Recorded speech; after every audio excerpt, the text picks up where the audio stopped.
على رسوله الكريم أما بعد فأعوذ بالله من الشيطان الرجيم بسم الله الرحمن الرحيم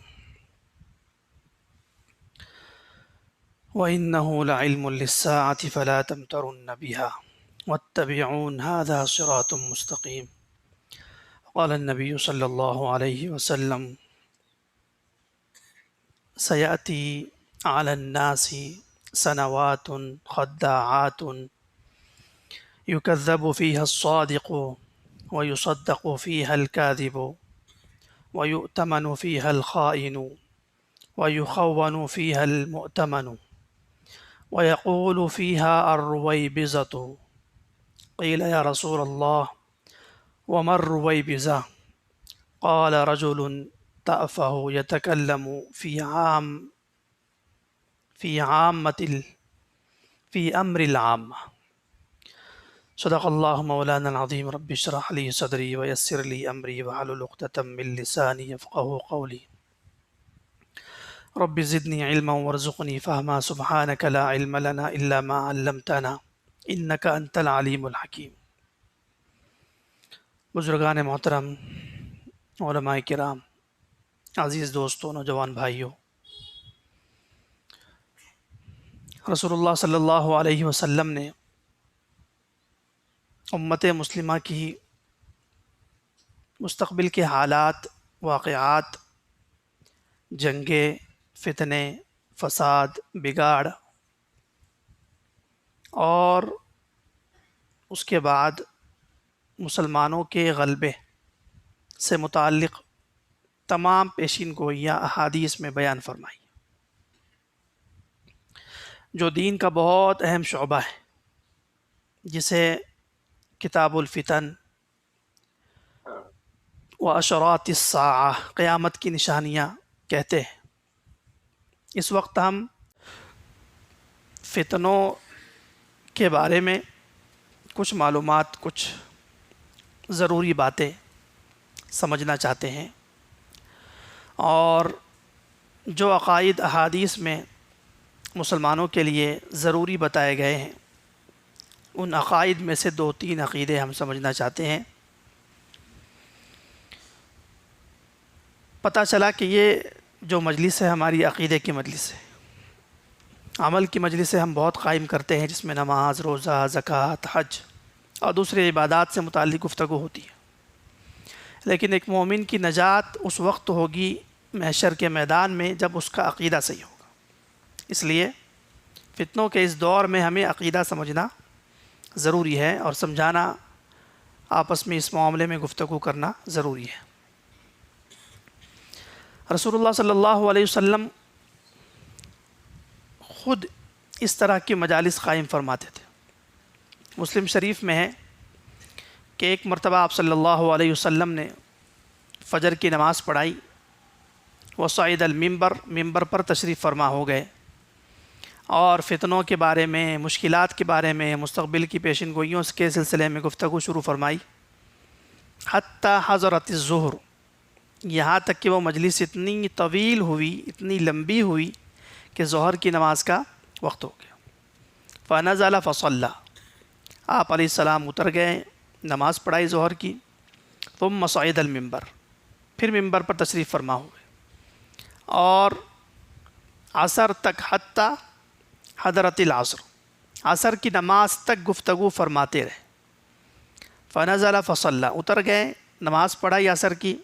ثم صعد المنبر، اور ممبر پر تشریف فرما ہو کر گفتگو کا سلسلہ جاری فرمایا یہاں تک کہ غربت الشمس، سورج غروب ہو گیا. راوی کہتے ہیں فأخبرنا بما كان وبما هو كائن فأعلمنا أحفظنا. آپ صلی اللہ علیہ وسلم نے ہمیں ان تمام فتنوں کے بارے میں، جنگوں کے بارے میں، مستقبل کے حالات کے بارے میں معلومات دی، اور ہم صحابہ میں اس شخص کو بڑا عالم سمجھتے تھے جو اس حدیث کو زیادہ یاد رکھتا تھا، دن بھر کے جو فتنوں کے بارے میں گفتگو فرمائی. فأعلمنا أحفظنا. اس حدیث سے یہ معلوم ہوا کہ یہ مجلس رسول اللہ صلی اللہ علیہ وسلم کے دور میں بھی قائم ہوتی تھی، اس لیے کہ یہ عقیدے کی مجلس ہے. آپ صلی اللہ علیہ وسلم نے دجال کے آنے سے پہلے کچھ نشانیاں بیان کی اور امام مہدی کے ظاہر ہونے سے پہلے بھی کچھ نشانیاں بیان کی صحیح حدیث میں. ہمیں وہ سمجھنا ہے جس کا تعلق عقیدے سے ہے. حدیث جو خطبے میں پڑھی ہے اس میں آپ علیہ الصلاۃ والسلام نے 4 نشانیاں بیان کی، بلکہ 5 کہہ لیں اس کو. فرمایا کہ دجال کے ظہور سے پہلے، دجال کے آنے سے پہلے سنوات خداعات، کچھ سال مسلمانوں پر ایسے آئیں گے جس میں قدم قدم پر دھوکہ ہوگا. اور دھوکہ کس شکل میں ہوگا حضرت نے اس کو بیان کیا. یکذب فیہا الصادق، نمبر 1، سچا آدمی کو جھوٹا کہا جائے گا. جو سچ بولے گا، جو حق بولے گا، جو نیکی کی بات کرے گا، اس کو لوگ جھوٹا کہیں گے. اب میں اس پر 1-2 باتیں عرض کرتا ہوں کہ یہ کس طرح نشانی پوری ہو گئی ہے. سب سے بڑا سچ کیا ہے اور سب سے بڑا حق کیا ہے؟ سب سے بڑا سچ اور سب سے بڑا حق وہ ہے جس کو اللہ کے نبی نے حدیث میں بیان فرمایا. کلمۃ حق عند سلطان جائر افضل الجہاد کلمۃ حق عند سلطان جائر. سب سے بڑا جہاد یہ ہے کہ انسان حق بات بیان کرے ظالم بادشاہ کے سامنے، یعنی اس ظالم بادشاہ کو ظلم سے روکے، ظلم سے ٹوکے، اس کی سفاکیات، اس کی بے غیرتی، اس کی کا ظلم ستم اس کو بتائے اور یہ کہے کہ تمہارا یہ جرم ہے، تمہاری یہ غلطی ہے، تم یہاں پر انسانوں کے مجرم ہو. مسلمانوں پر تقریباً 100 سال سے ظلم و ستم ہو رہا ہے مختلف ممالک میں. بلکہ اگر یوں کہا جائے کہ ہر ملکوں میں کسی نہ کسی درجے میں مسلمانوں پر ظلم ہوتا ہے تو جھوٹ نہیں ہے، بجائے اس ظلم و ستم کے خلاف جو مسلمان آواز اٹھاتے ہیں، جو مسلمان اس ظلم کو روکنے کے لیے کچھ کام کرتے ہیں، زبان سے، ہاتھ سے، پیر سے، یا مزاحمت کرتے ہیں، مقابلہ کرتے ہیں، ان سے بڑا حق پرست کوئی نہیں ہے، ان سے بڑا سچا کوئی نہیں ہے. مثال کے طور پر ظلم ہو رہا ہے اہل غزہ پر. کس پر ہو رہا ہے؟ فلسطین کے مسلمانوں پر. اس ظلم کو دور کرنے والے ہیں وہاں کے مجاہدین، مقابلہ کرنے والے، حفاظت کرنے والے، اس علاقے کو بچانے والے، مسلمانوں کی جان، مال، عزت، آبرو کے لیے اپنی زندگی داؤ پر لگانے والے، شہادتیں قبول کرنے والے. اور اسرائیل اور امریکہ جیسے ظالموں کا مقابلہ کر کے ان کو بتانے والے کہ تم ظالم ہو، سفاک ہو، مجرم ہو، دہشت گرد ہو. اب بتائیے ان سے بڑا کوئی صادق ہے، سچا ہے؟ اور دنیا میں جہاں کہیں اس طرح کا ظلم و ستم ہو رہا ہو اور جو مسلمان مزاحمت اور مقابلہ کر رہے ہیں، وہ بھی صادق اور سچے. لیکن آپ نے غور کیا ہوگا پچھلے 20 سالوں میں، 30 سالوں میں، کہ ان مسلمانوں کو کاذب کہا گیا، جھوٹا کہا گیا، جو ظالموں کے ظلم کو بیان کرتے ہیں، اس ظلم کے خلاف طاقت کا استعمال کرتے ہیں، ظلم کو روکنا چاہتے ہیں، اور انسانوں کو اور دنیا میں جتنے حیوانات ہیں سب کو امن و سکون دینا چاہتے ہیں، مظلوموں کی امداد کرنا چاہتے ہیں. تو میڈیا کے ذریعے سے ان کو کیا کہا جاتا ہے کہ یہ دہشت گرد ہے، یہ ٹیررسٹ ہے، اور یہ فلاں ہے، فلاں ہے. اور حدیث کیا کہہ رہی ہے؟ قیامت سے پہلے، دجال کے آنے سے پہلے سنوات خداعات، دھوکے کے سال ہوں گے. یکذب فیہا الصادق، سچے کو جھوٹا کہا جائے گا. اور جو دوسرے مسلمان دنیا میں ہیں ہم جیسے، وہ بھی کسی نہ کسی انداز میں اگر حق بیان کرتے ہیں زبان سے، قلم سے، تو ان کا بھی یہی حال ہوتا ہے، ان کو بھی جھوٹا کہتے ہیں۔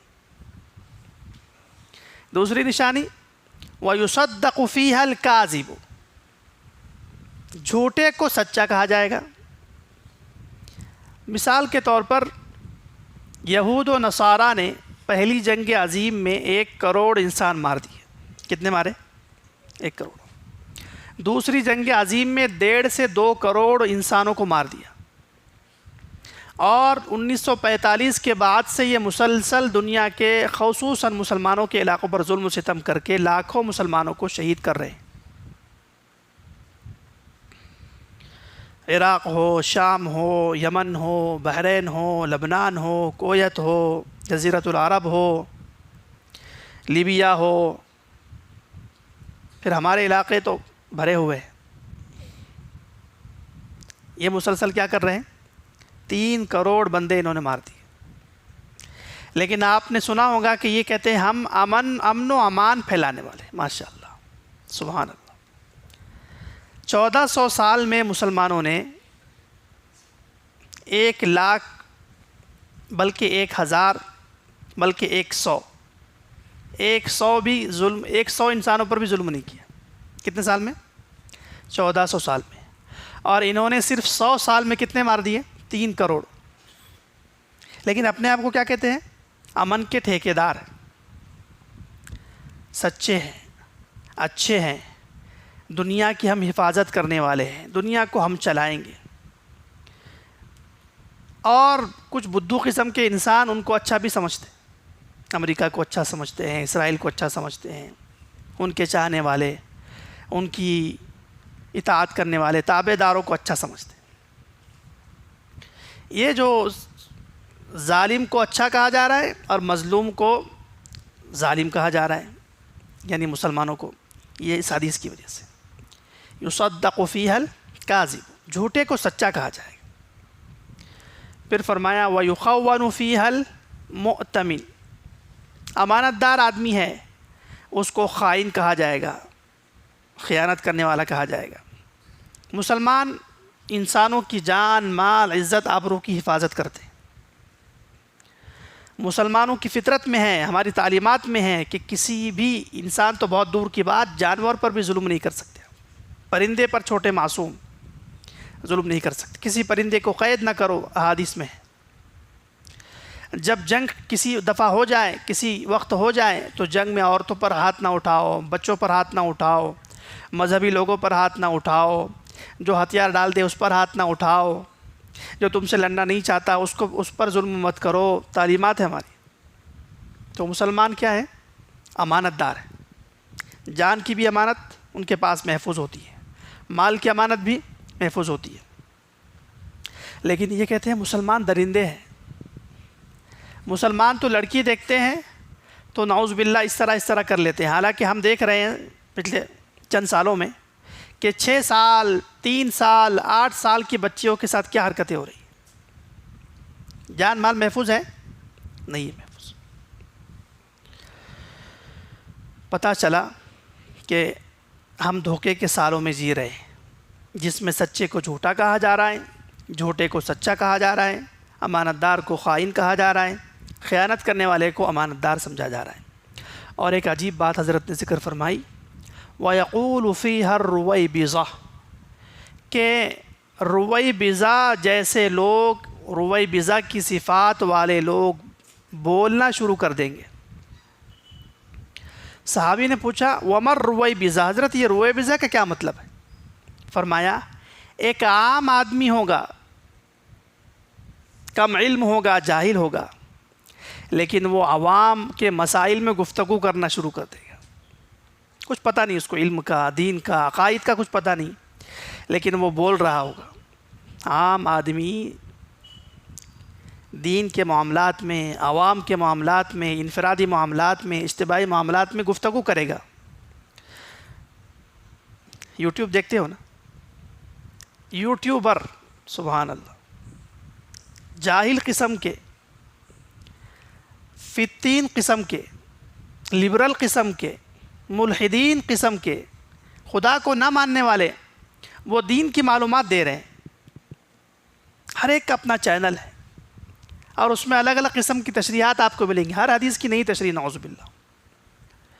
اور ہماری زبان میں ہندی میں گیان بانٹ رہے ہو نا اہل لوگ. اور صرف یوٹیوب پر نہیں، زمین پر بھی ایسا ہو رہا ہے. مساجد میں ہوتا ہے، کوئی بھی بول دیتا ہے، کچھ علم نہیں، کوئی پیمانہ نہیں ہے. حق اور باطل کا کوئی معیار نہیں ہے کہ کس کا علم بولے گا یا جاہل بولے گا، سب بول رہے ہیں. سبحان اللہ. تو اہل علم تو کم بولتے ہیں، اہل جہل زیادہ بولتے ہیں. بلکہ یوں کہا جائے کہ بولنے کے مقامات پر قبضہ ہی جاہلوں کا ہے، تو کچھ جھوٹ نہیں ہے. علماء کا کوئی قبضہ نہیں. علماء بیچارے ایک طرف ہوتے ہیں. بلکہ علماء کو بعض دفعہ پوچھنا پڑتا ہے کہ بھئی ہم بول سکے کہ نہیں. آپ ہمارے اس اعتبار سے ہم بتائیں گے آپ کو کب بولنا ہے. نعوذ باللہ. یتکلم ویقول فیہا الرویبضہ، نا اہل آدمی گفتگو کرنے لگے گا. اس حدیث کی تشریح میں جتنی باتیں بیان ہوئی، آپ لوگ بتائیے اس وقت ہو رہی ہے کہ نہیں ہو رہی؟ ہو رہی ہے. تو پتہ چلا ہم سنوات خداعات دھوکے کے سال میں جی رہے ہیں. اسی عنوان سے متعلق ایک اور حدیث ہے، یہ طبرانی کی روایت تھی، مسند احمد میں ہے. اللہ کے نبی نے فرمایا لا تقوم الساعة حتى يبعث الله على الناس امراء كذبا ووزراء خوانا. یہ صرف تمہید چل رہی ہے، انشاءاللہ بھی حق بات ابھی آگے آئے گی. یہ تمہید ہے سمجھانے کے لیے کہ ہم کہاں جی رہے ہیں اس وقت. فرمایا قیامت اس وقت تک نہیں آئے گی یہاں تک کہ اللہ تعالیٰ جھوٹے امیر بھیجیں گے، بادشاہ، حکومت کرنے والے، اور وہ وزراء خوانا، خیانت کرنے والے ان کے وزیر ہوں گے جو اس بادشاہ کو چلا رہے ہوں گے. وقراء فسقہ، قرآن پڑھنے والے فاسق ہوں گے.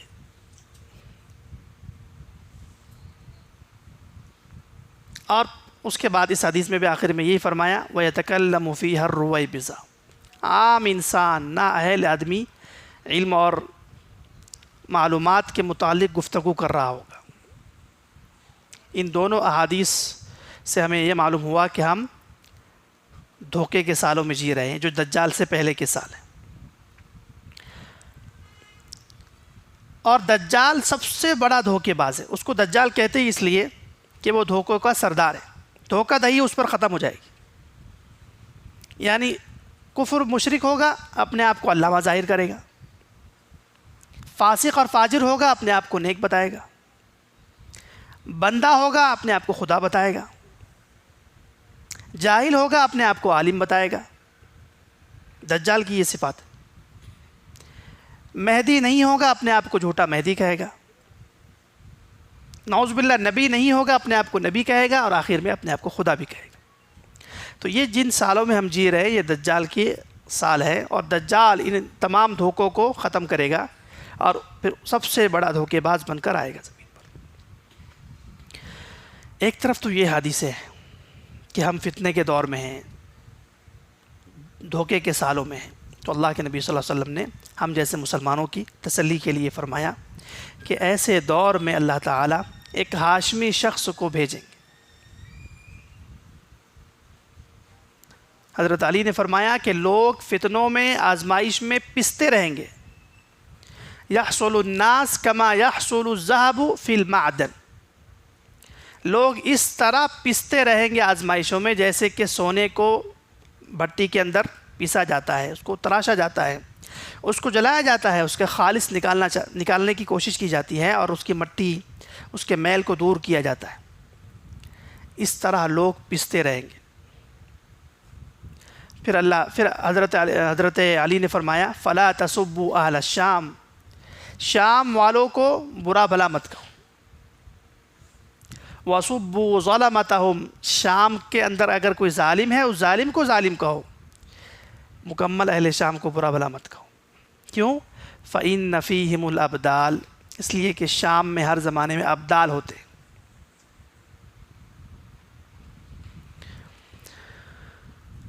ملک شام دنیا کے تمام مسلمانوں کا دل ہے. اور اسی ملک کے شام میں امام مہدی اور حضرت عیسیٰ آنے والے. اور پھر آخر میں انشاءاللہ گفتگو ختم ہوگی تو معلوم ہوگا کہ اسی ملک کے شام میں محشر کا قیام ہوگا، محشر برپا ہوگا.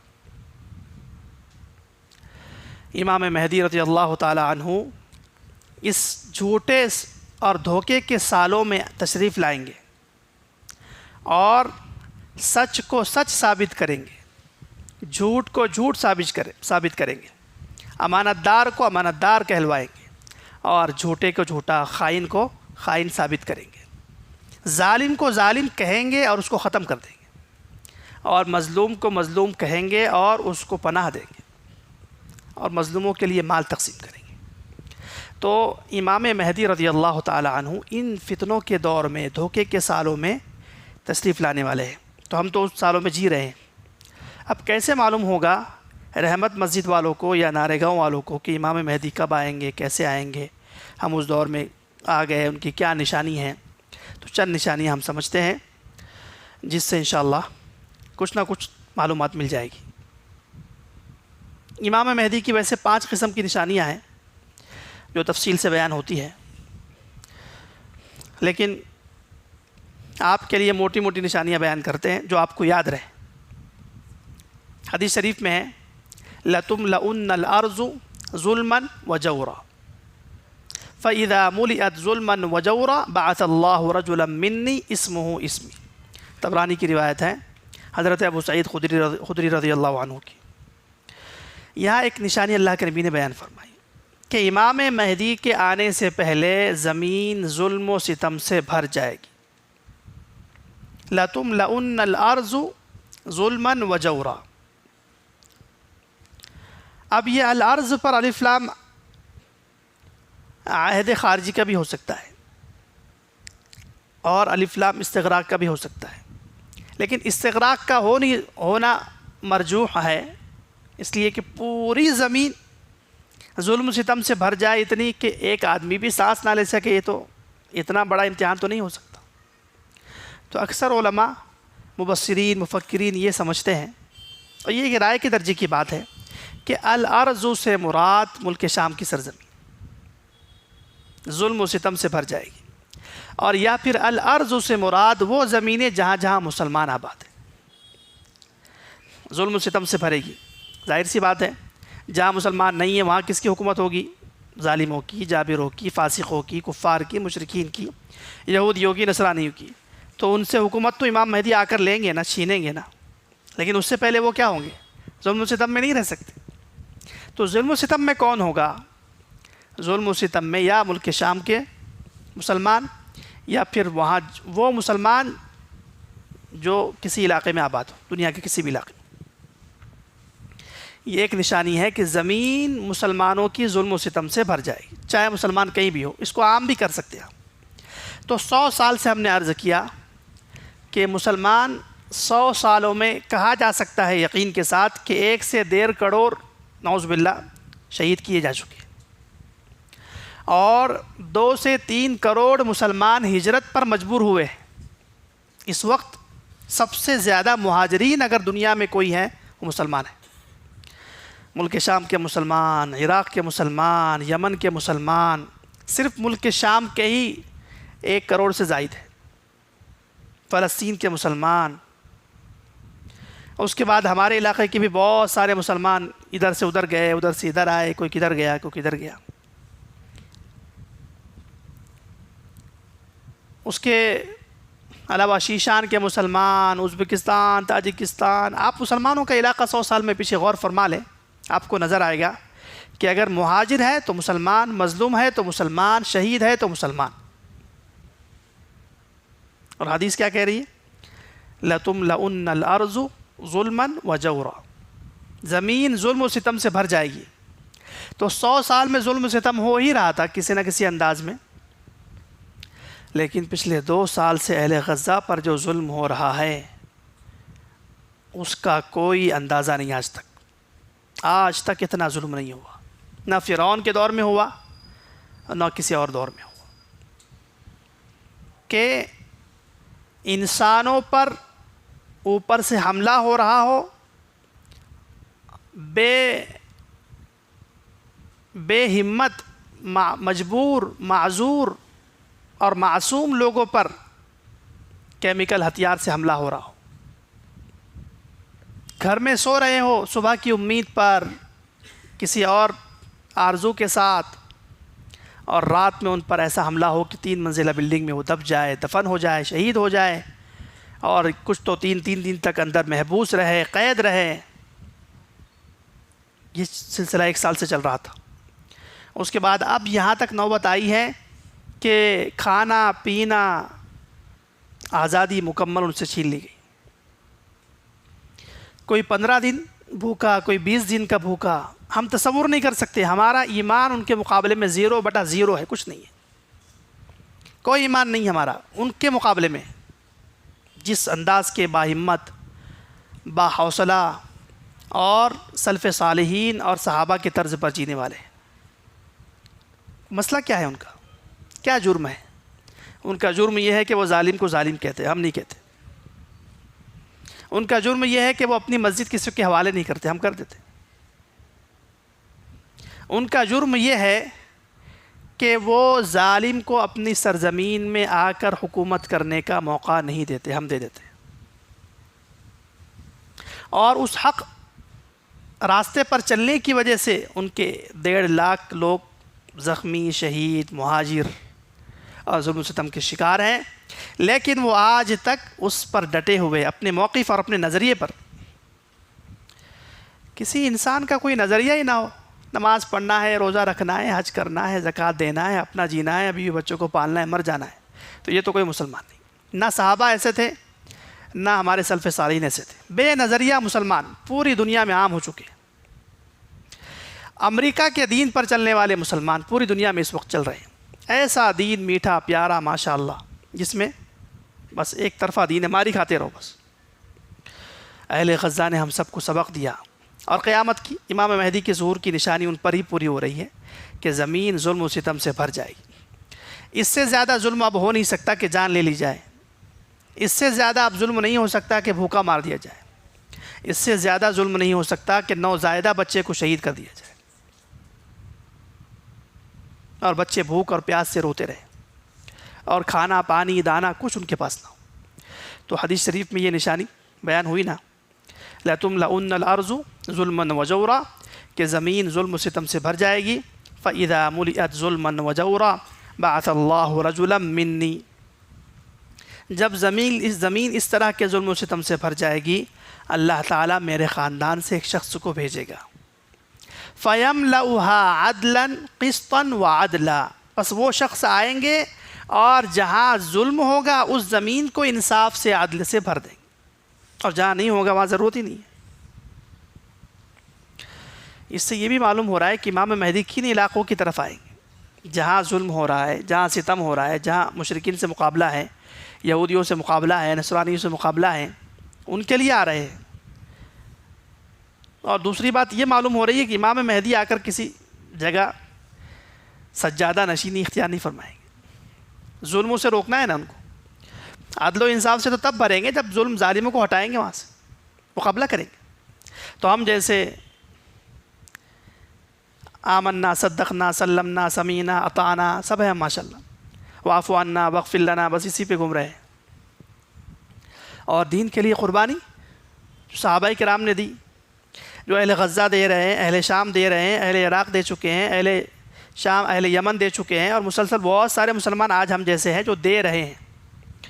امام مہدی ظلم و ستم کو ختم کرنے آئیں گے، مظلوم انسانوں کے فریاد رس بن کر آئیں گے، کفیل بن کر آئیں گے، نگہبان بن کر آئیں گے۔ اور ہم جیسے 2 سال سے ظلم دیکھ رہے ہیں لیکن ہم یہاں پر دعا ہی کر رہے ہیں، اس طرح نہیں کریں گے۔ وہ میدان میں اتریں گے، مقابلہ کریں گے۔ تو ایک نشانی آپ کو یاد ہو گئی، زمین ظلم و ستم سے بھر جائے گی تو اللہ تعالیٰ امام مہدی کو بھیجیں گے۔ دوسری نشانی یہ اسی علاقے کی ہے، فلسطین کے علاقے میں یہودیوں کی آبادی ہو اور وہ اس علاقے پر قبضہ کرنے کی کوشش کریں گے، تو اللہ تعالیٰ امام مہدی کو بھیج کر وہ قبضہ چھڑائیں گے اور وہاں پر دارالخلافہ بنائیں گے۔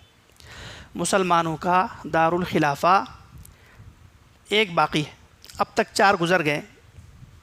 اب ہر بات کی تشریح کا اتنا وقت نہیں ہوتا، لیکن اشارتاً عرض کرتا ہوں. پہلا ہمارا دارالخلافہ تھا مدینہ میں، دوسرا بغداد میں، تیسرا قاہرہ میں، چوتھا عثمانیہ استنبول میں، اور 5واں انشاءاللہ ہوگا ملک شام اور بیت المقدس میں. اس وقت تو نہیں ہے نا، تو ہوگا. اس کا مطلب کب ہوگا؟ کسی سے چھیننا پڑے گا، تو چھیننے کے لیے وہاں کسی ظالم کو اترنا پڑے گا. تو ظالم اسرائیل وہاں موجود ہے، اور اس کے پشت پر امریکہ بھی موجود ہے. ان سے امام مہدی آ کر اس بیت المقدس اور پورے مسجد اقصی اور پورے علاقے کو آزاد فرمائیں گے. تو تقریباً 1 کروڑ سے زائد اسرائیلی وہاں پر موجود ہے اس وقت، یہودی، جو کہ پوری دنیا سے وہاں جمع کیے گئے. تو 2 نشانی ہو گئی. تیسری نشانی یہ ہے کہ مسلمانوں پر ظالم و جابر حکمران مسلط ہو گئے، تو امام مہدی آ کر ان حکمرانوں کو ہٹائیں گے اور عادل حکمران خود بن جائیں گے. پوری دنیا میں اس وقت ظالم حکمران ہیں، چاہے وہ نام کا مسلمان ہو، چاہے وہ دوسرے مذہب کا ہو، سب ظالم ہیں.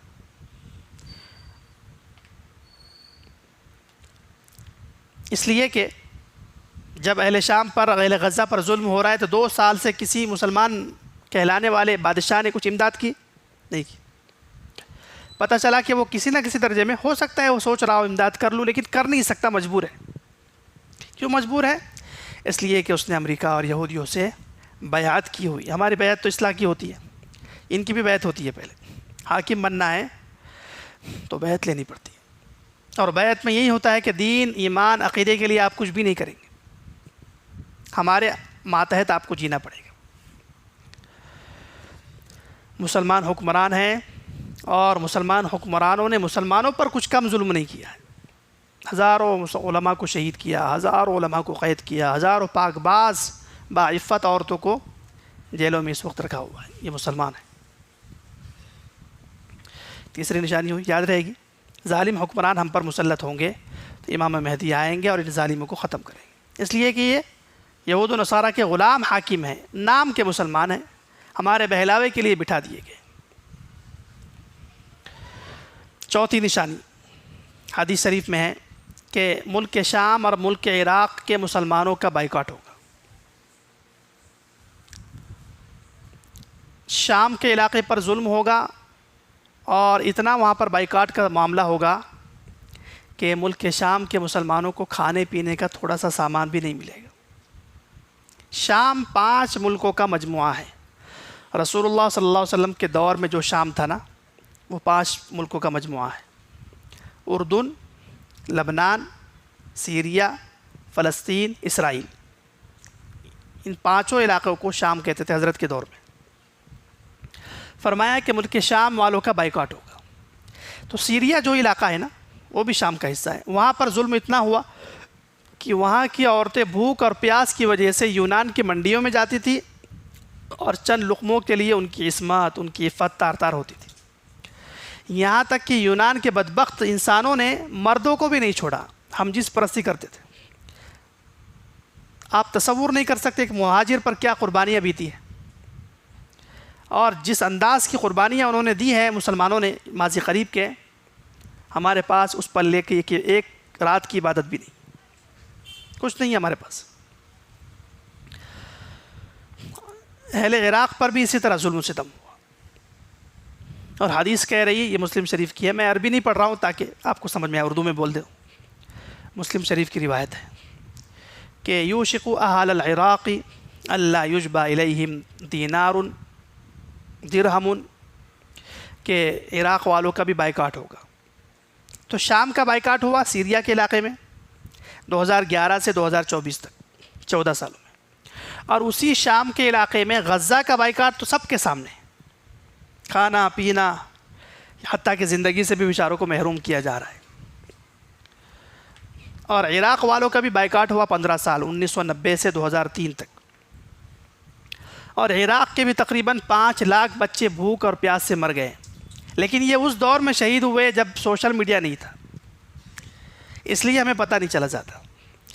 غزہ کی جنگ اس وقت ہو رہی ہے جب سوشل میڈیا ہے، پتہ چل جاتا ہے، فوٹو آ جاتی ہے.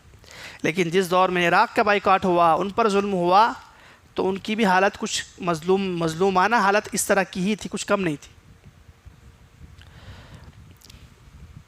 15 سے 20 لاکھ مسلمان شہید ہوئے، ہزاروں ہجرت پر مجبور ہوئے عراق کے مسلمان۔ اور یہ جتنا ظلم ہو رہا ہے اہل سنت مسلمانوں کی بات ہو رہی ہے، دوسروں کی نہیں۔ کس کی؟ ہم سب اہل سنت والجماعت ہیں۔ حدیث میں فرمایا کہ جب یہ عراق اور شام کا بائیکاٹ ہو جائے تو اللہ تعالیٰ ایک شخص کو بھیجیں گے، یہ امام مہدی ہوں گے، جو ان علاقوں میں جہاں بھوک پیاس سے مسلمانوں کو ستایا گیا آئیں گے، حکومت قائم کریں گے اور اتنا مال تقسیم کریں گے کہ گنیں گے نہیں۔ یحث المال حثوا ولا یعدہ عدا، شمار نہیں کریں گے، بس مظلوم مسلمانوں سے کہیں گے یہ خزانہ ہے بیت المال مسلمانوں کا، یہاں سے لے جاؤ جتنا لے جانا ہے۔ تو عراق اور شام کا بائیکاٹ ہو گیا۔ اب کیا آنے والی ہے؟ امام مہدی کی خلافت، جو آ کر مال تقسیم کریں گے۔ اب وہ کب آنے والی ہے اس کا کسی کو علم نہیں، یہ علم غیب ہے، اور کوئی دنیا میں عالم الغیب نہیں ہے۔ اللہ کو معلوم ہے کہ امام مہدی کس وقت کا کسی کو پتہ نہیں، اور امام مہدی شخصیت کون سی ہے متعین طور پر کسی کو پتہ نہیں۔ ہو سکتا چند سالوں میں ہو سکتا 100 سال کے بعد، واللہ عالم۔ لیکن نشانیاں احادیث میں بتائی گئی ہے وہ تو پوری ہو رہی ہے۔ 5 نشانی ہو گئی، چوتھی تھی 5ویں تھی؟ 5ویں تھی، عراق اور شام کا بائیکاٹ، یہ بھی ہو گیا۔ امام مہدی کی اب 2 نشانیاں ایسی بتانی ہیں جو امام مہدی کے ظہور سے پہلے ہوگی اور بہت بڑی ہوگی، آپ سب کو اطلاع مل جائے گی، دور والوں کو بھی۔ ایک ہے مسلم شریف میں، لا تقوم الساعة حتى يحسر الفرات عن جبل من ذهب، کہ قیامت سے پہلے نہر فرات کی ایک بہت بڑی نہر ہے دنیا میں، جو ترکی کے علاقے سے شروع ہوتی ہے، عراق سے نکلتی ہے، عراق میں بہتی ہے اور شام جاتی ہے اور جا کے خلیج فارس میں گر جاتی ہے۔ عراق میں یہ الانبار کے راستے سے داخل ہوتی ہے۔ اللہ کے نبی نے فرمایا کہ یہ نہر فرات سوکھ جائے گی یا کم ہو جائے گی بالکل، اور اس کے اندر سے سونے کا خزانہ نکلے گا، کیونکہ سمندر کے اندر سے ہیرے جواہرات تو نکلتے ہیں، آپ لوگ جانتے ہیں۔ ایسا کبھی ہوا کہ سمندر کے اندر سے پہاڑ نکلا ہو؟ پہاڑ نہیں، جبل کا مطلب عربی میں خزانہ ہوتا ہے۔ تو لا تقوم الساعة حتى يحسر الفرات عن جبل من ذهب، کہ خشک ہو کر اندر سے سونے میں تبدیل ہو جائے گی، سونے کا خزانہ نکلے گا۔ فيقتتل الناس عليه، دنیا کی جتنی طاقتیں ہیں وہ سونے کو حاصل کرنے پر جنگ کرے گی۔ فيقتل من كل 199، اتنی شدید جنگ ہوگی کہ ہر 100 میں سے 99 لوگ مر جائیں گے، اور ہر شخص کی خواہش ہوگی کہ کاش میں زندہ رہ جاؤں، 100 میں سے میں ہی وہ ایک بن جاؤں جو سونا لے لوں، لعلی اکون انا الذی انجو۔ لیکن وہ جنگ، یہ جو جنگ ہے نا، اس پر بہت میں کبھی گفتگو کرتا نہیں ہوں، وقت بھی نہیں ہوتا ہے ابھی۔ یہ جو نہر فرات ہے، اس نہر فرات کی جنگ میں دنیا کی بڑی طاقتیں ضائع ہوگی اور ان کا بچھایا ہوا جال ٹوٹے گا انشاءاللہ۔ اور یہ جو باڑیں انہوں نے لگائی ہیں، جن باڑوں کی وجہ سے آپ ایک جگہ سے دوسری جگہ جانے کے لیے بڑی مشقت اٹھاتے ہیں، اور ایک علاقے کا مسلمان دوسرے علاقے کے مسلمان کی مدد نہیں کر پاتا، باڑ ایسی لگا دی نا انہوں نے۔ وہ باڑ انشاءاللہ کب ٹوٹے گی؟ جب فرات پر جنگ ہوگی سونے میں۔ اور اشارہ حضرت نے فرما دیا کہ 100 میں سے 99 مریں گے، مطلب ان کی پوری ٹیکنالوجی اور قوت وہیں کمر توڑ جائے گی۔ نہر فرات پر جنگ رمضان سے پہلے ہوگی۔ یہ ضعیف حدیث میں بہت ہی ضعیف ہے، لیکن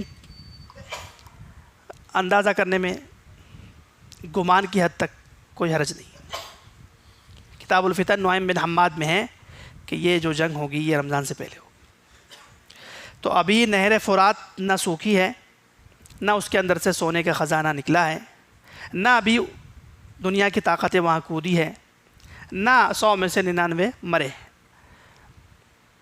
لہٰذا کوئی جھوٹا مہدی اگر اس وقت ہے، کہتا ہے کہ میں مہدی ہوں، تو اس کے جھوٹا ہونے کے لیے یہی ایک نشانی کافی جو مسلم شریف میں ہے کہ امام مہدی تو اس کے بعد آئیں گے نا، جب ان کا جال ٹوٹے گا اور جب نہر فرات سوکھ جائے گی، اندر سے خزانہ نکلے گا۔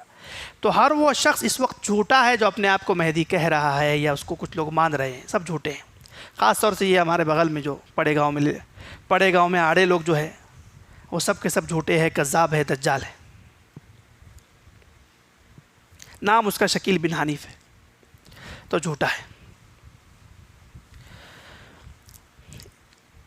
نہر فرات کی نشانی یاد رہے گی۔ اب یہ جو جنگ ہوگی عالمی ہوگی تو آپ کو پتہ چل جائے گا، آپ کے پاس انشاءاللہ یہ جو بھی دجالی آلات ہیں یہ موجود رہیں گے، تو اس سے آپ کو اندازہ ہو جائے گا کہ چل کیا رہا ہے دنیا میں۔ تو اس کا مطلب یہ ہے کہ آپ کو نماز روزے کے ساتھ حالات پر بھی خبر رکھنا ہے۔ صحابہ نماز روزے کے ساتھ دیکھتے تھے کہ کفار مکہ آ رہے ہیں، لشکر تیار کر رہے ہیں، کیا چل رہا ہے، کیا صرف نماز پڑھتے تھے؟ تو دین کا ایک پہلو پہ مت چلو، فتنوں کی شکار ہو جاؤ، اور جتنی عبادات ہے غزہ کے بچے کے ایک سوال میں ضائع ہو جائے گی کہ ہمارے لیے تم نے کیا کیا۔ تو حالات سے باخبر رہنا مومن کی شان ہے۔ امریکی اسلام کی بجائے حقیقی اسلام پر چلو، اور میٹھے دین کی بجائے میٹھا کڑوا دونوں طرح کا دین ہونا چاہیے، جس میں معاف کرنا بھی ہو، اور ظالم کو ظالم کہنا، اس کا ہاتھ پکڑنا، اس کو ظلم سے روکنا اور اس کو ہٹانا، اور عدل و انصاف کو قائم کرنا۔ ایک اور نشانی ہوگی جو قریبی ہے، وہ ہے امام مہدی کے ظہور سے پہلے سیاسی حالات تبدیل ہو گئے۔ تو ایک سیاسی حالت بتا دی، دنیا کی تبدیل ہوگی۔ ایک اس جگہ کی تبدیل ہوگی جہاں سے امام مہدی نے ظاہر ہونا ہے، وہ ہے جزیرۃ العرب۔ وہاں پر حدیث میں ہے یکون اختلاف عند موت خلیفہ، کہ عرب کا ایک بادشاہ ہوگا، اس کا انتقال ہوگا، اس کے انتقال کے بعد اس کی نسل کے 3 شہزادے، چچا بھتیجے کے بیٹے شہزادے اسی نسل کے، آپس میں حکومت حاصل کرنے کے لیے جنگ کریں گے، جھگڑا کریں گے، مقابلہ کریں گے، ایک دوسرے پر حملہ کریں گے۔ یقتتل عند کنزکم ثلاثہ کلہم ابن خلیفہ ثم لا یصیر الی واحد منہم۔ یہ جو حدیث ہے نا، اس میں امام مہدی رضی اللہ عنہ کے ظہور کا قریب کا واقعہ حضرت رسول اللہ صلی اللہ علیہ وسلم نے خود بیان فرمایا۔ اسی حدیث کو ایک ایک جملے سے ہم سمجھتے ہیں۔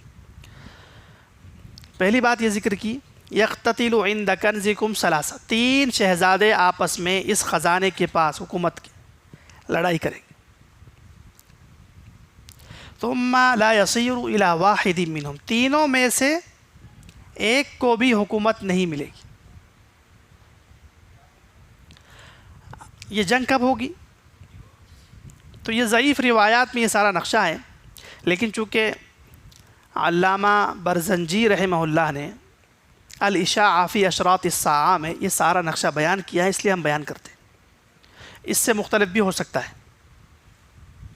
حضرت نے فرمایا کہ، اور ضعیف روایات بھی موجود ہے کتاب الفتن کی، کہ یکون فی شوال معمہا، شوال میں کچھ نہ کچھ افراتفری ہوگی، وفی ذوالقعدہ تنحاز القبائل، ذوالقعدہ کے اندر جزیرۃ العرب کے قبائل میں آپس میں جنگ ہوگی، وفی ذی الحجہ کے موسم میں حاجیوں کو قتل کیا جائے گا۔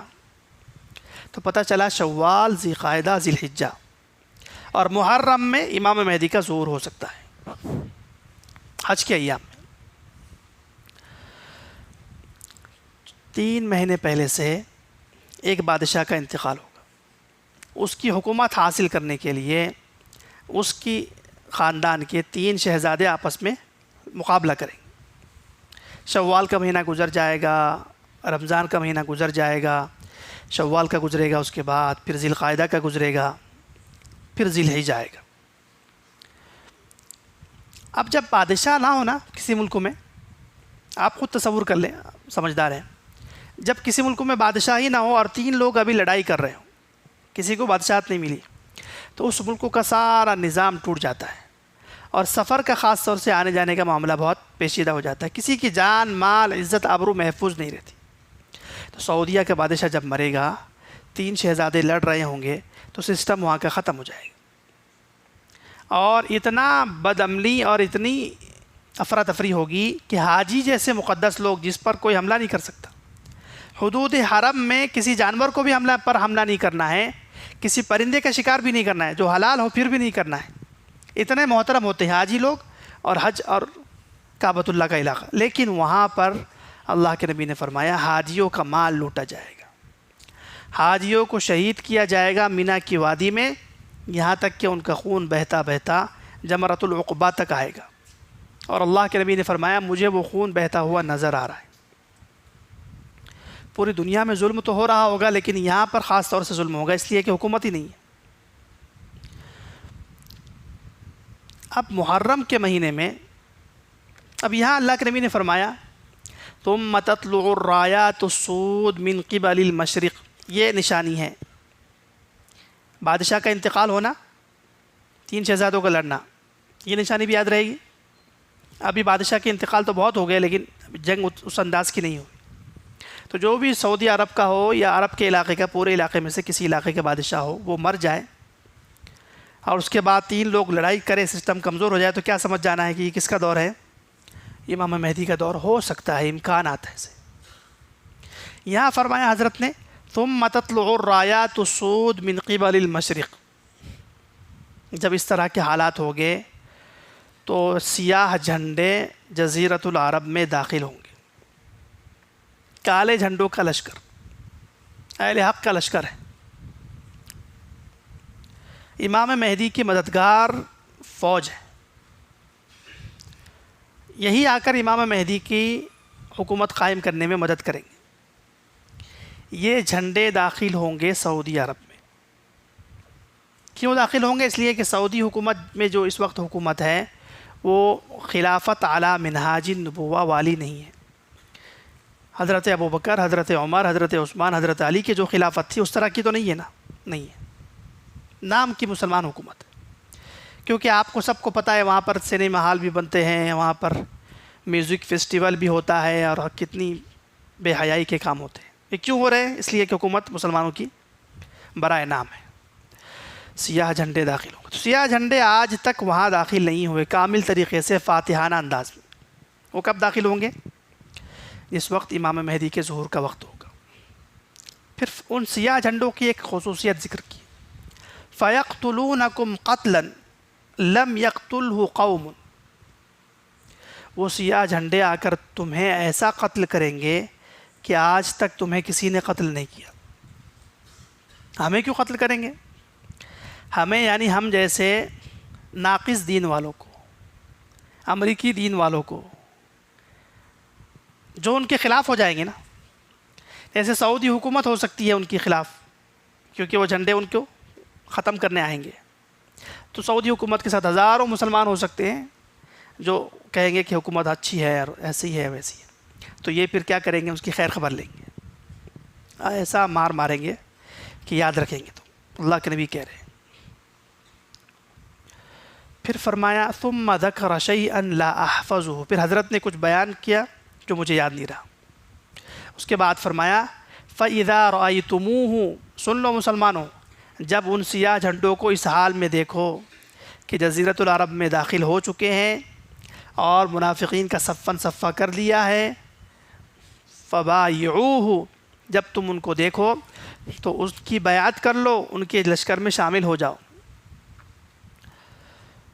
وَلَوْ حَبْوًا عَلَى الثَّلْجِ، اگرچہ کہ اس لشکر میں شامل ہونے کے لیے تمہیں برف پر گھسٹ کر جانا پڑے، مشقت اور جان جوخم میں ڈال کر اس لشکر کی تائید کرنی پڑے تو بھی کر لینا۔ کیوں؟ فَإِنَّ فِيهَا خَلِيفَةُ اللَّهِ الْمَهْدِي، اس لیے کہ اس لشکر میں امام مہدی ہوں گے، امام مہدی بھی اس لشکر کا انتظار کریں گے، اور امام مہدی کا اس لشکر سے پہلے تعلق جوانی میں رہ چکا ہوگا۔ بار بار یہی تو کہہ رہا ہوں کہ وہ ہماری طرح کے آدمی ادھورے اسلام والے نہیں ہوں گے۔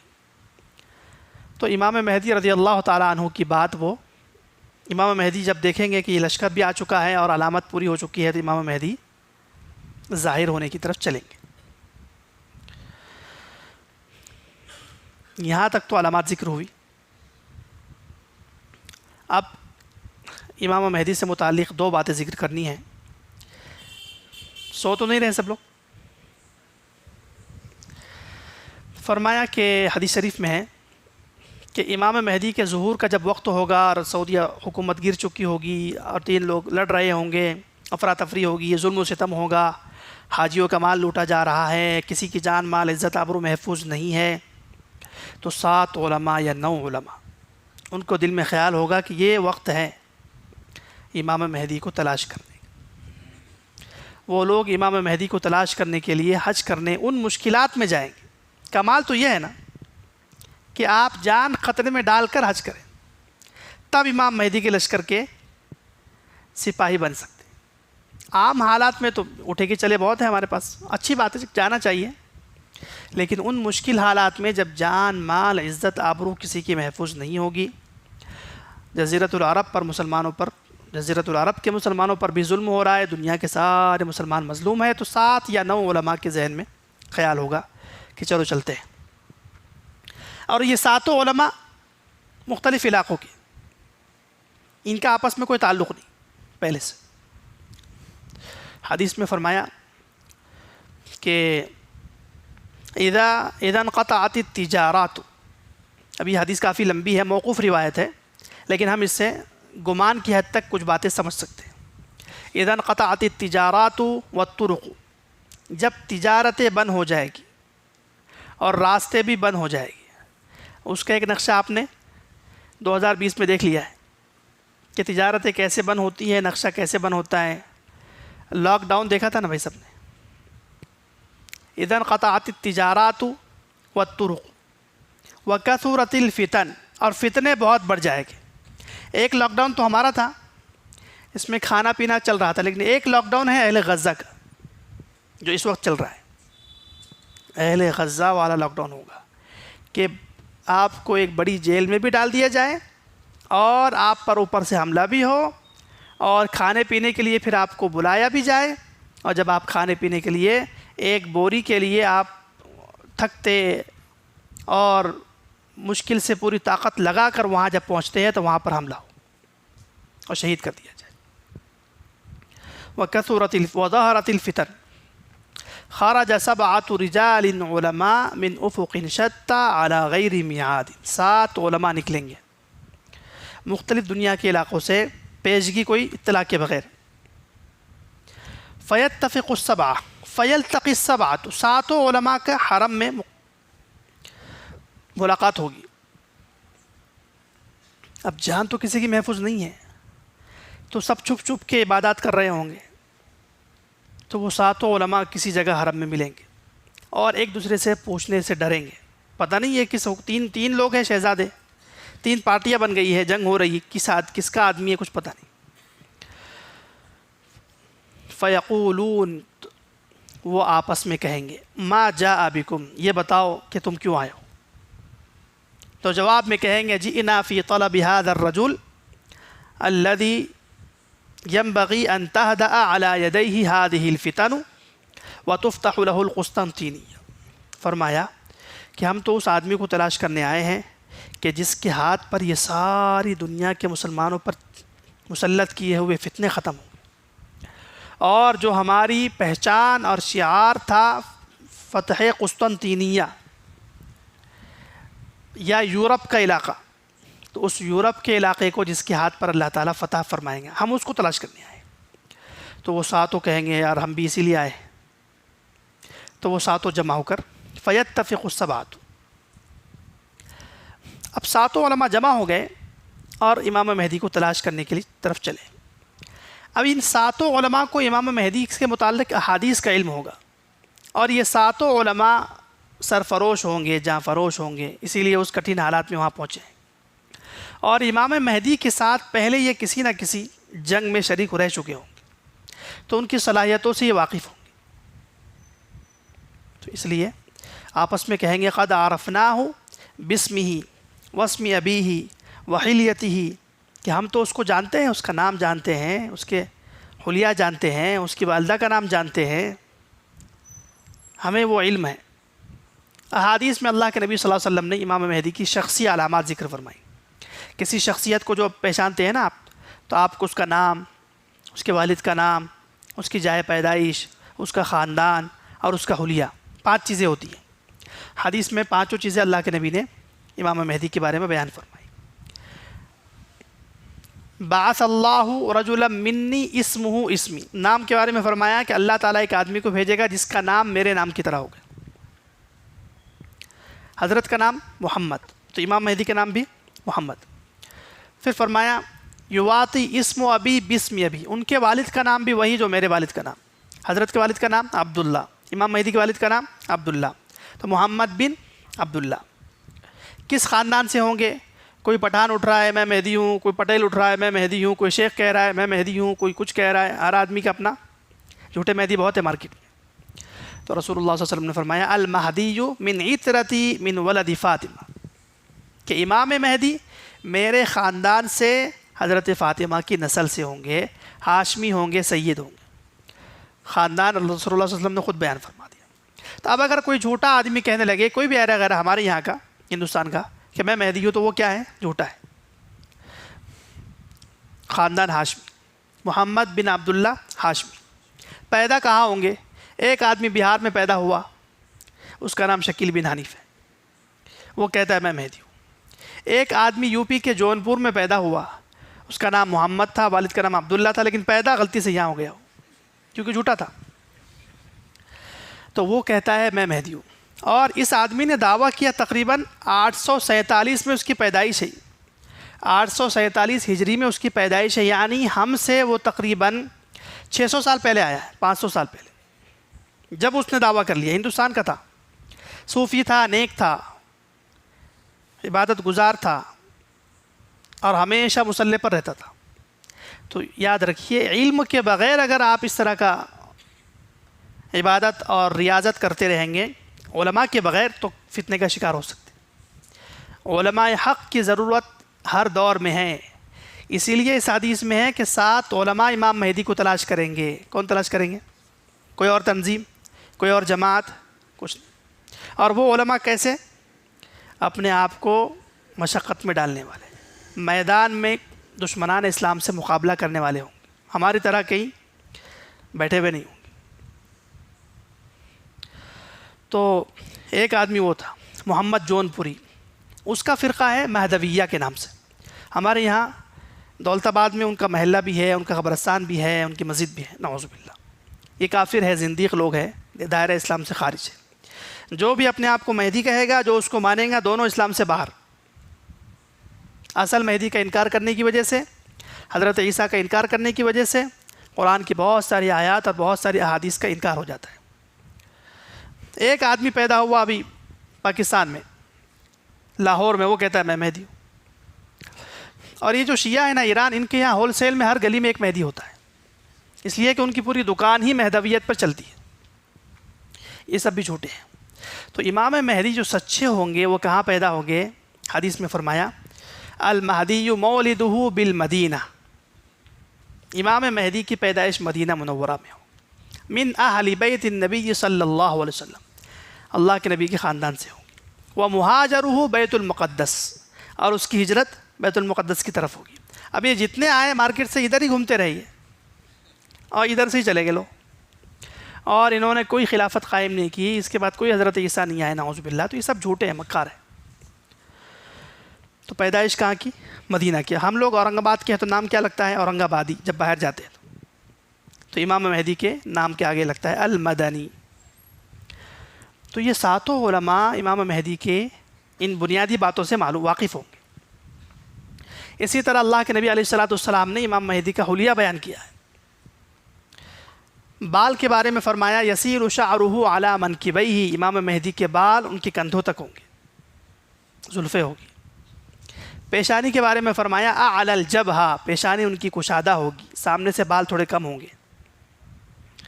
ناک کے بارے میں فرمایا اقنى الانف، ناک ان کی درمیانہ ہوگی، باریک ہوگی، قریب سے آئیں گے تو نوکدار نظر آئے گی، دور سے دیکھیں گے تو نظر نہیں آئے گی.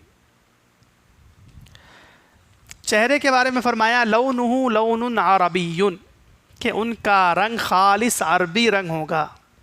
اور عربی رنگ کہتے ہیں الادمت، گیہوں کی طرح کا رنگ، گندمی رنگ.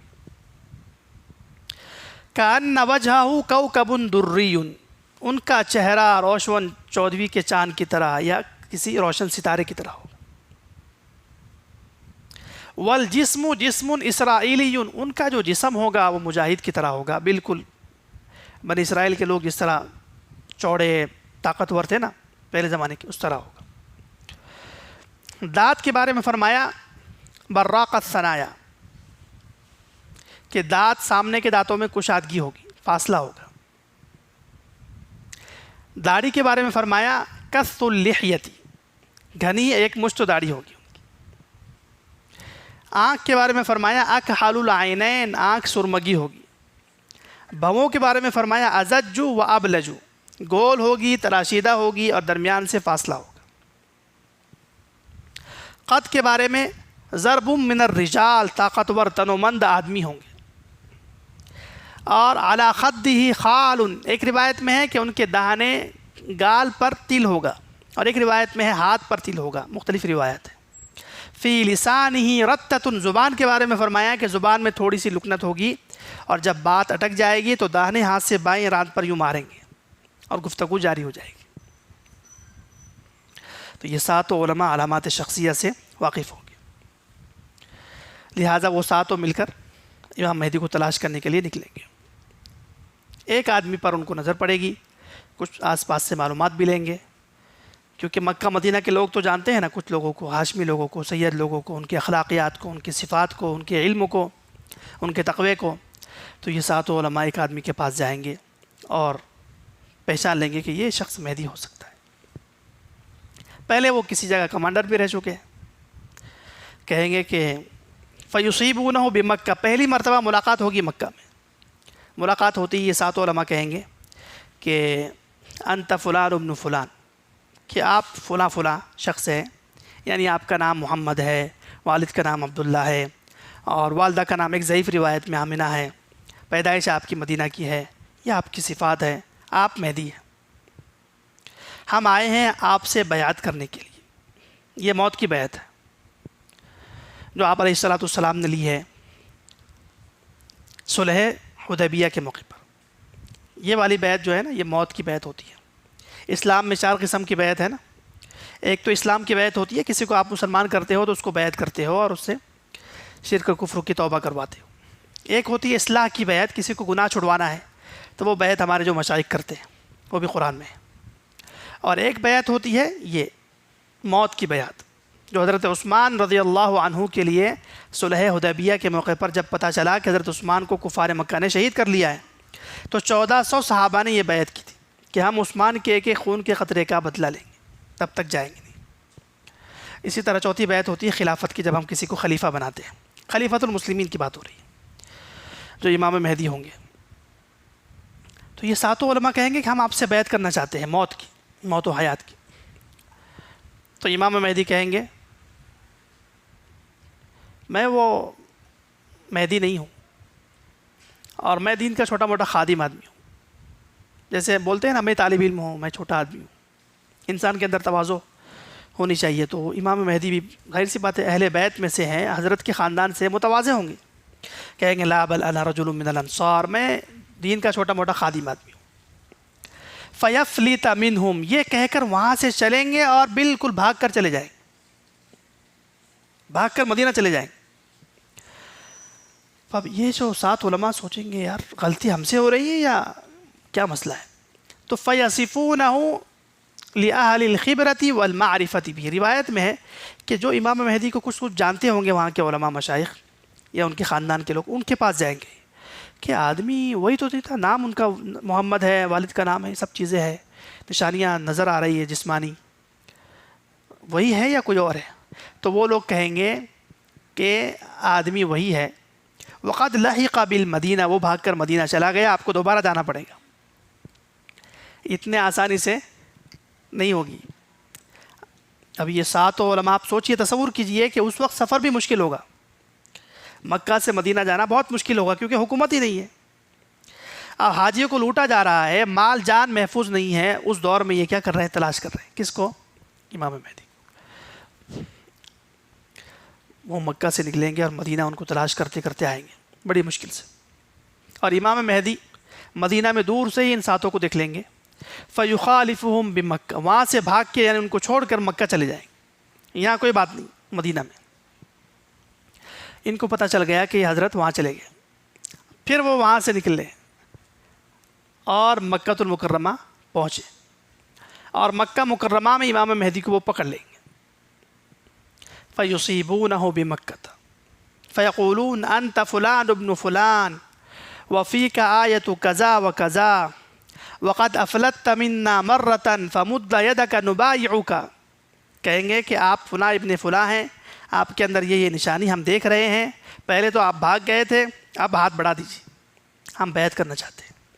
وہ کہیں گے لست بصاحبکم، میں وہ آدمی نہیں ہوں،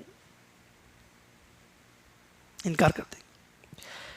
پھر امام مہدی کہیں گے مروا بنا ادلکم علی صاحبکم، میرے ساتھ چلو میں تم کو بتاتا ہوں وہ آدمی کون ہے، یہ کہہ کے آگے جائیں گے اور پھر بھگ جائیں گے۔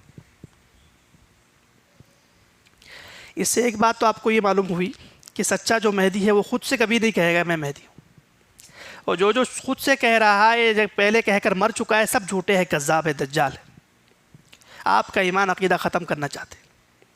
سچا مہدی تو بھاگ رہا ہے، وہ چاہتا ہے کہ اتنا بڑا کام ہے کہ امت مسلمہ کی حفاظت بھی ہو اور اللہ کے دشمنوں سے مقابلہ بھی ہو، میں نہ کروں کوئی اور کر لے۔ پھر چلے گئے مدینہ، پھر یہ مدینہ آئے، پھر وہاں سے وہ نکل کر مکہ آئے، تیسری مرتبہ ملاقات ہوگی، اور تیسری مرتبہ یہ علماء بیزار آ چکے ہیں، ان کو بھی جان کو خطرہ ہے۔ فَيُصِيبُونَهُ عِنْدَ الرُّكْنِ،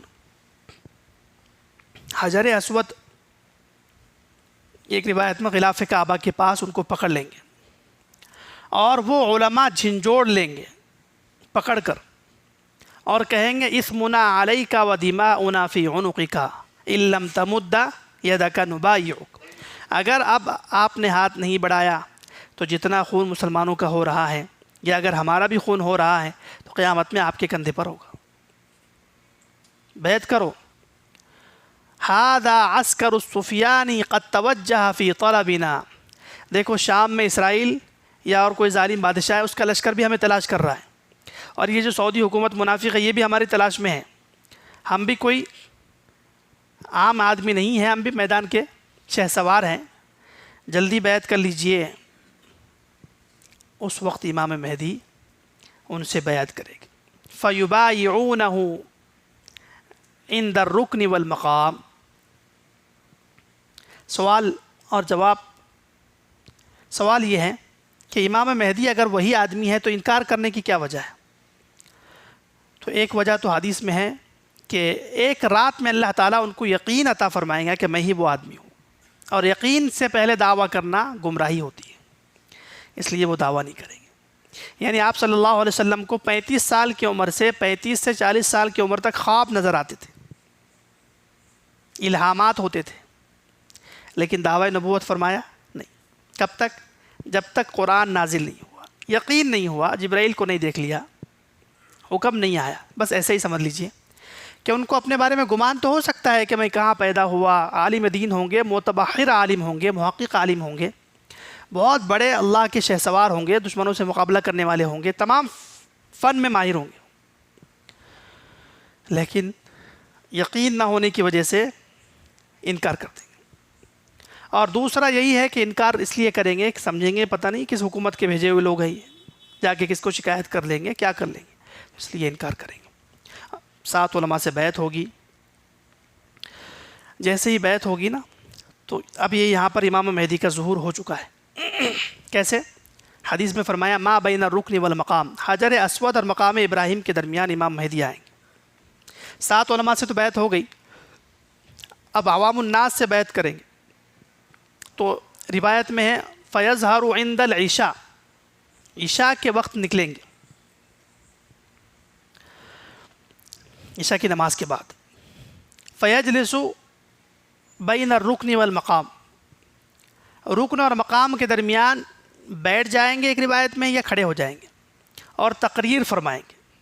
طبرانی اور دوسری روایات دوسری کتابوں میں یہ حضرت کی تقریر بھی لکھی ہوئی ہے، اللہ کے نبی نے ہماری کتنی رہبری فرمائی کہ ہم کسی جھوٹے آدمی کے ہاتھ میں ہاتھ نہ دے دیں۔ تقریر کرتے ہوئے کہیں گے ایھا الناس اذکرکم اللہ ومقامکم عند ربکم، میں تمہیں اللہ کا خوف دلاتا ہوں اور اللہ کے سامنے کھڑے ہونے کا دن یاد دلاتا ہوں۔ فقد بعث الانبیاء، اللہ تعالیٰ نے انبیاء کو بھیج دیا، اور حجت پوری فرما لی، وارسل الرسل وبعث الانبیاء، اللہ نے انبیاء بھیج دیے، حجت پوری کر دی، اور پھر آگے کہیں گے کہ فاحیوا ما احیا القرآن، قرآن جس کو زندہ کرے اس کو زندہ کرو، واماتوا ما امات القرآن، جس کو قرآن باطل کہے اس کو باطل سمجھو۔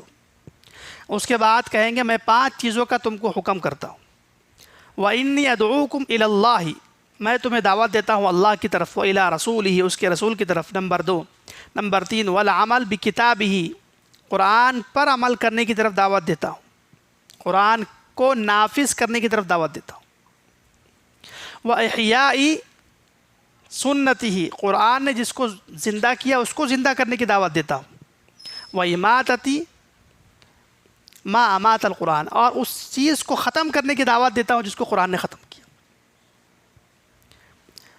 اب یہاں لفظ ہے فیظہر 313 رجلا، 313 لوگوں کے ساتھ ظاہر ہوں گے، یعنی ان کے اطراف میں اس وقت جب تقریر کر رہے ہوں گے تو کتنے لوگ ہوں گے؟ 313۔ عیدۃ اہل بدر،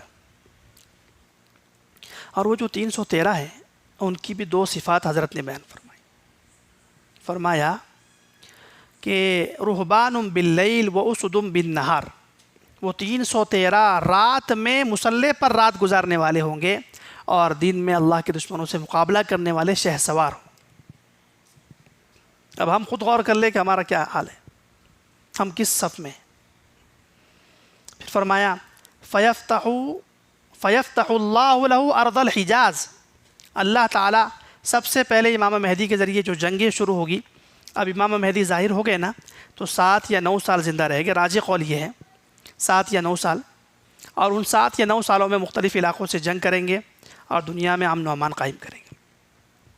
تو یہ پہلی جنگ ہوگی۔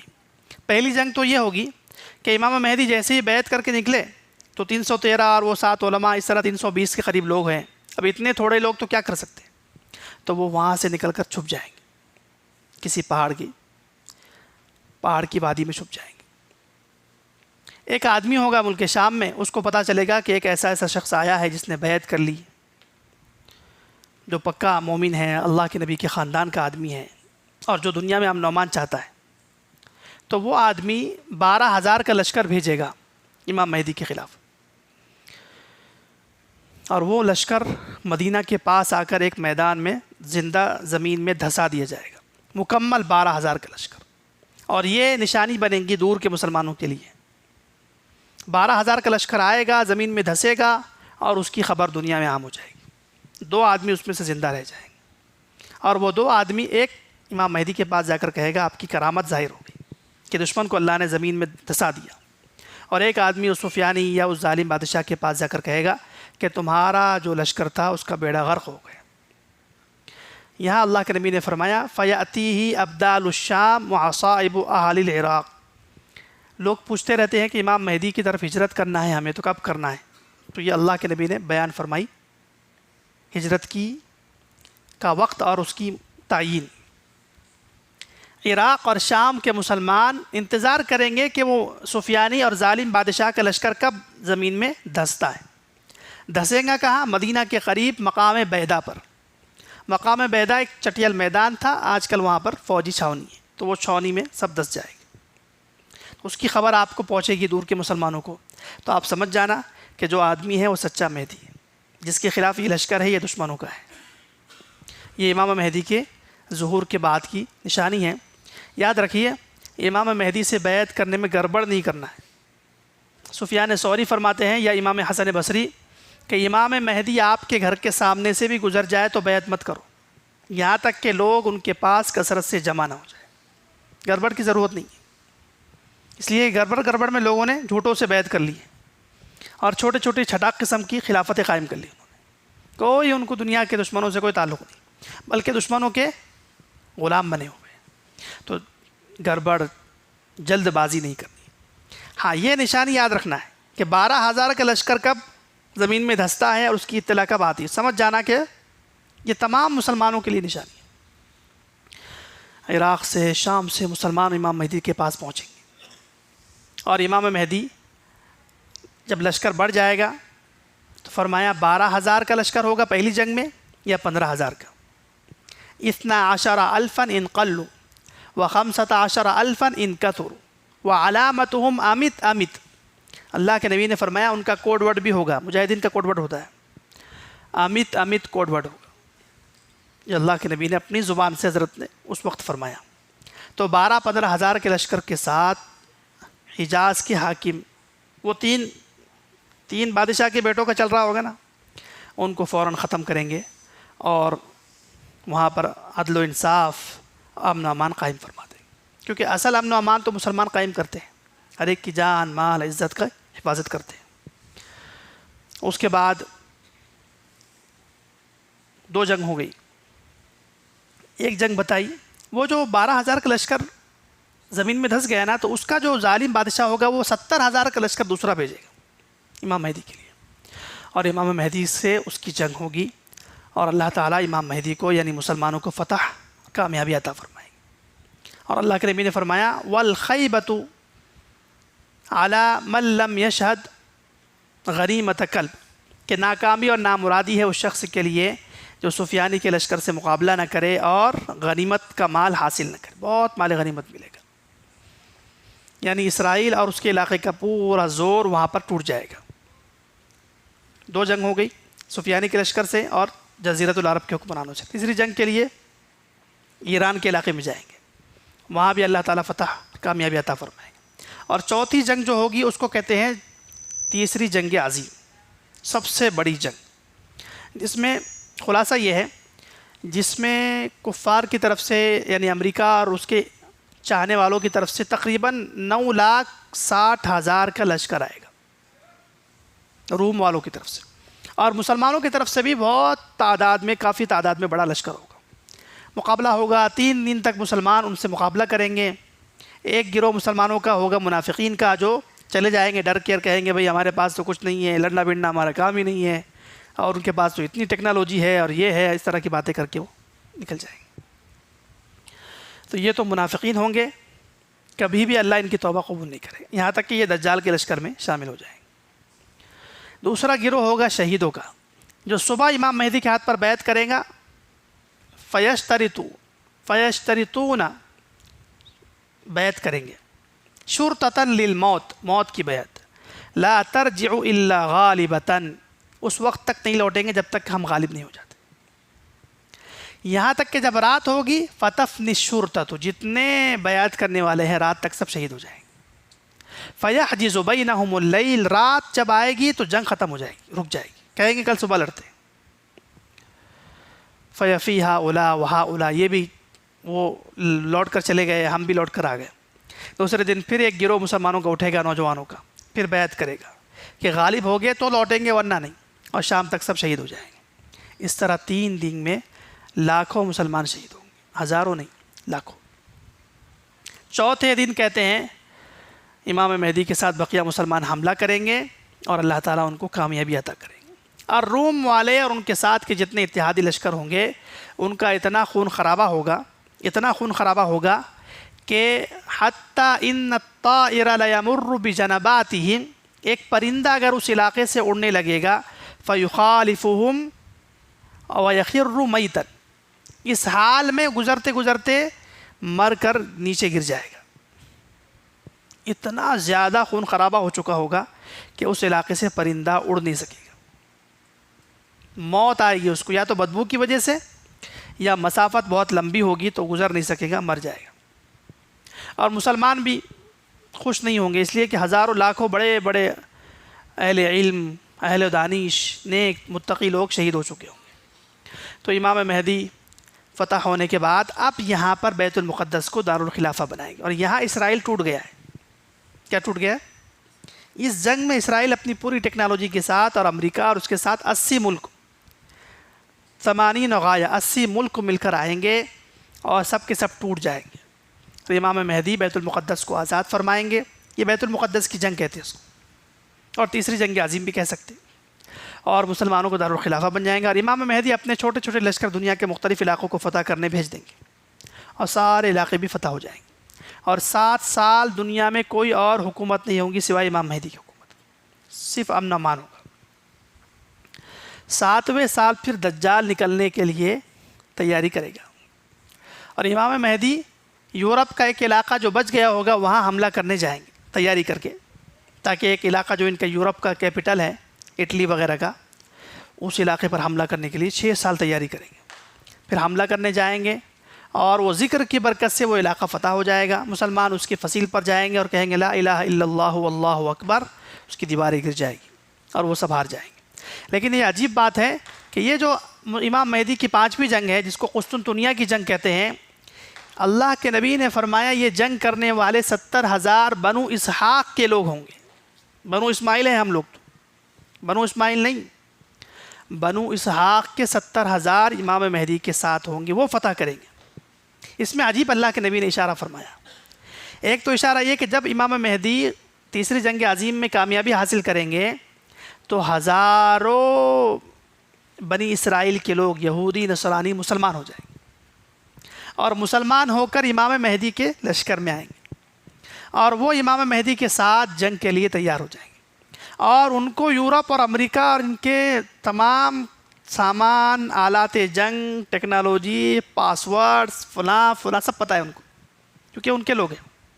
تو یہ 70,000 نو مسلم ہوں گے جو امام مہدی کے ساتھ جائیں گے، لیکن وہ ذاکر بھی ہوں گے، عابد بھی ہوں گے، اور ٹیکنالوجی سے واقف بھی ہوں گے. تو یہ جائیں گے اور وہاں پر ذکر کریں گے اور وہ علاقہ فتح ہو جائیں گے. ادھر مسلمان فتح یاب ہو رہے ہوں گے، کسی آواز دینے والے نے آواز لگائی ہوگی کہ تم یہاں پر مسلمانوں مصروف ہو، تمہارے پیچھے تمہارے گھر بار میں دجال آ چکا ہے. تو امام مہدی تحقیق کے لیے آواز کی 10 لوگوں کو بھیجیں گے، 10 فوارس طلیعۃ. اللہ کے نبی نے فرمایا اعرف اسماءهم واسماء آبائهم والوان خیولهم. وہ 10 جو لوگ جائیں گے نا تحقیق کے لیے، بس میں ابھی ختم کر دوں گا، 10 لوگوں کو بھیجیں گے. تو اللہ کے نبی نے فرمایا ان کا نام جانتا ہوں، ان کے والد کا نام جانتا ہوں، اور جن گھوڑوں پر وہ جائیں گے ان گھوڑوں کے رنگ بھی جانتا ہوں. وہ تحقیق کریں گے، امام مہدی کے قریبی لوگ ہوں گے، بڑے کمانڈر ہوں گے، تو وہ تحقیق کریں گے اور آ کر بتائیں گے کہ جھوٹی خبر تھی، دجال ابھی نہیں نکلا. لیکن امام مہدی سمجھ جائیں گے کہ اب میری حکومت کی مدت ختم ہو رہی ہے، اب دجال کے نکلنے کا وقت آ رہا ہے. تو امام مہدی مسلمانوں کو لے کر ملک شام جائیں گے، دارالخلافہ دمشق جائیں گے، اور وہاں پر مسلمانوں کو لے جا کر چھپا دیں گے.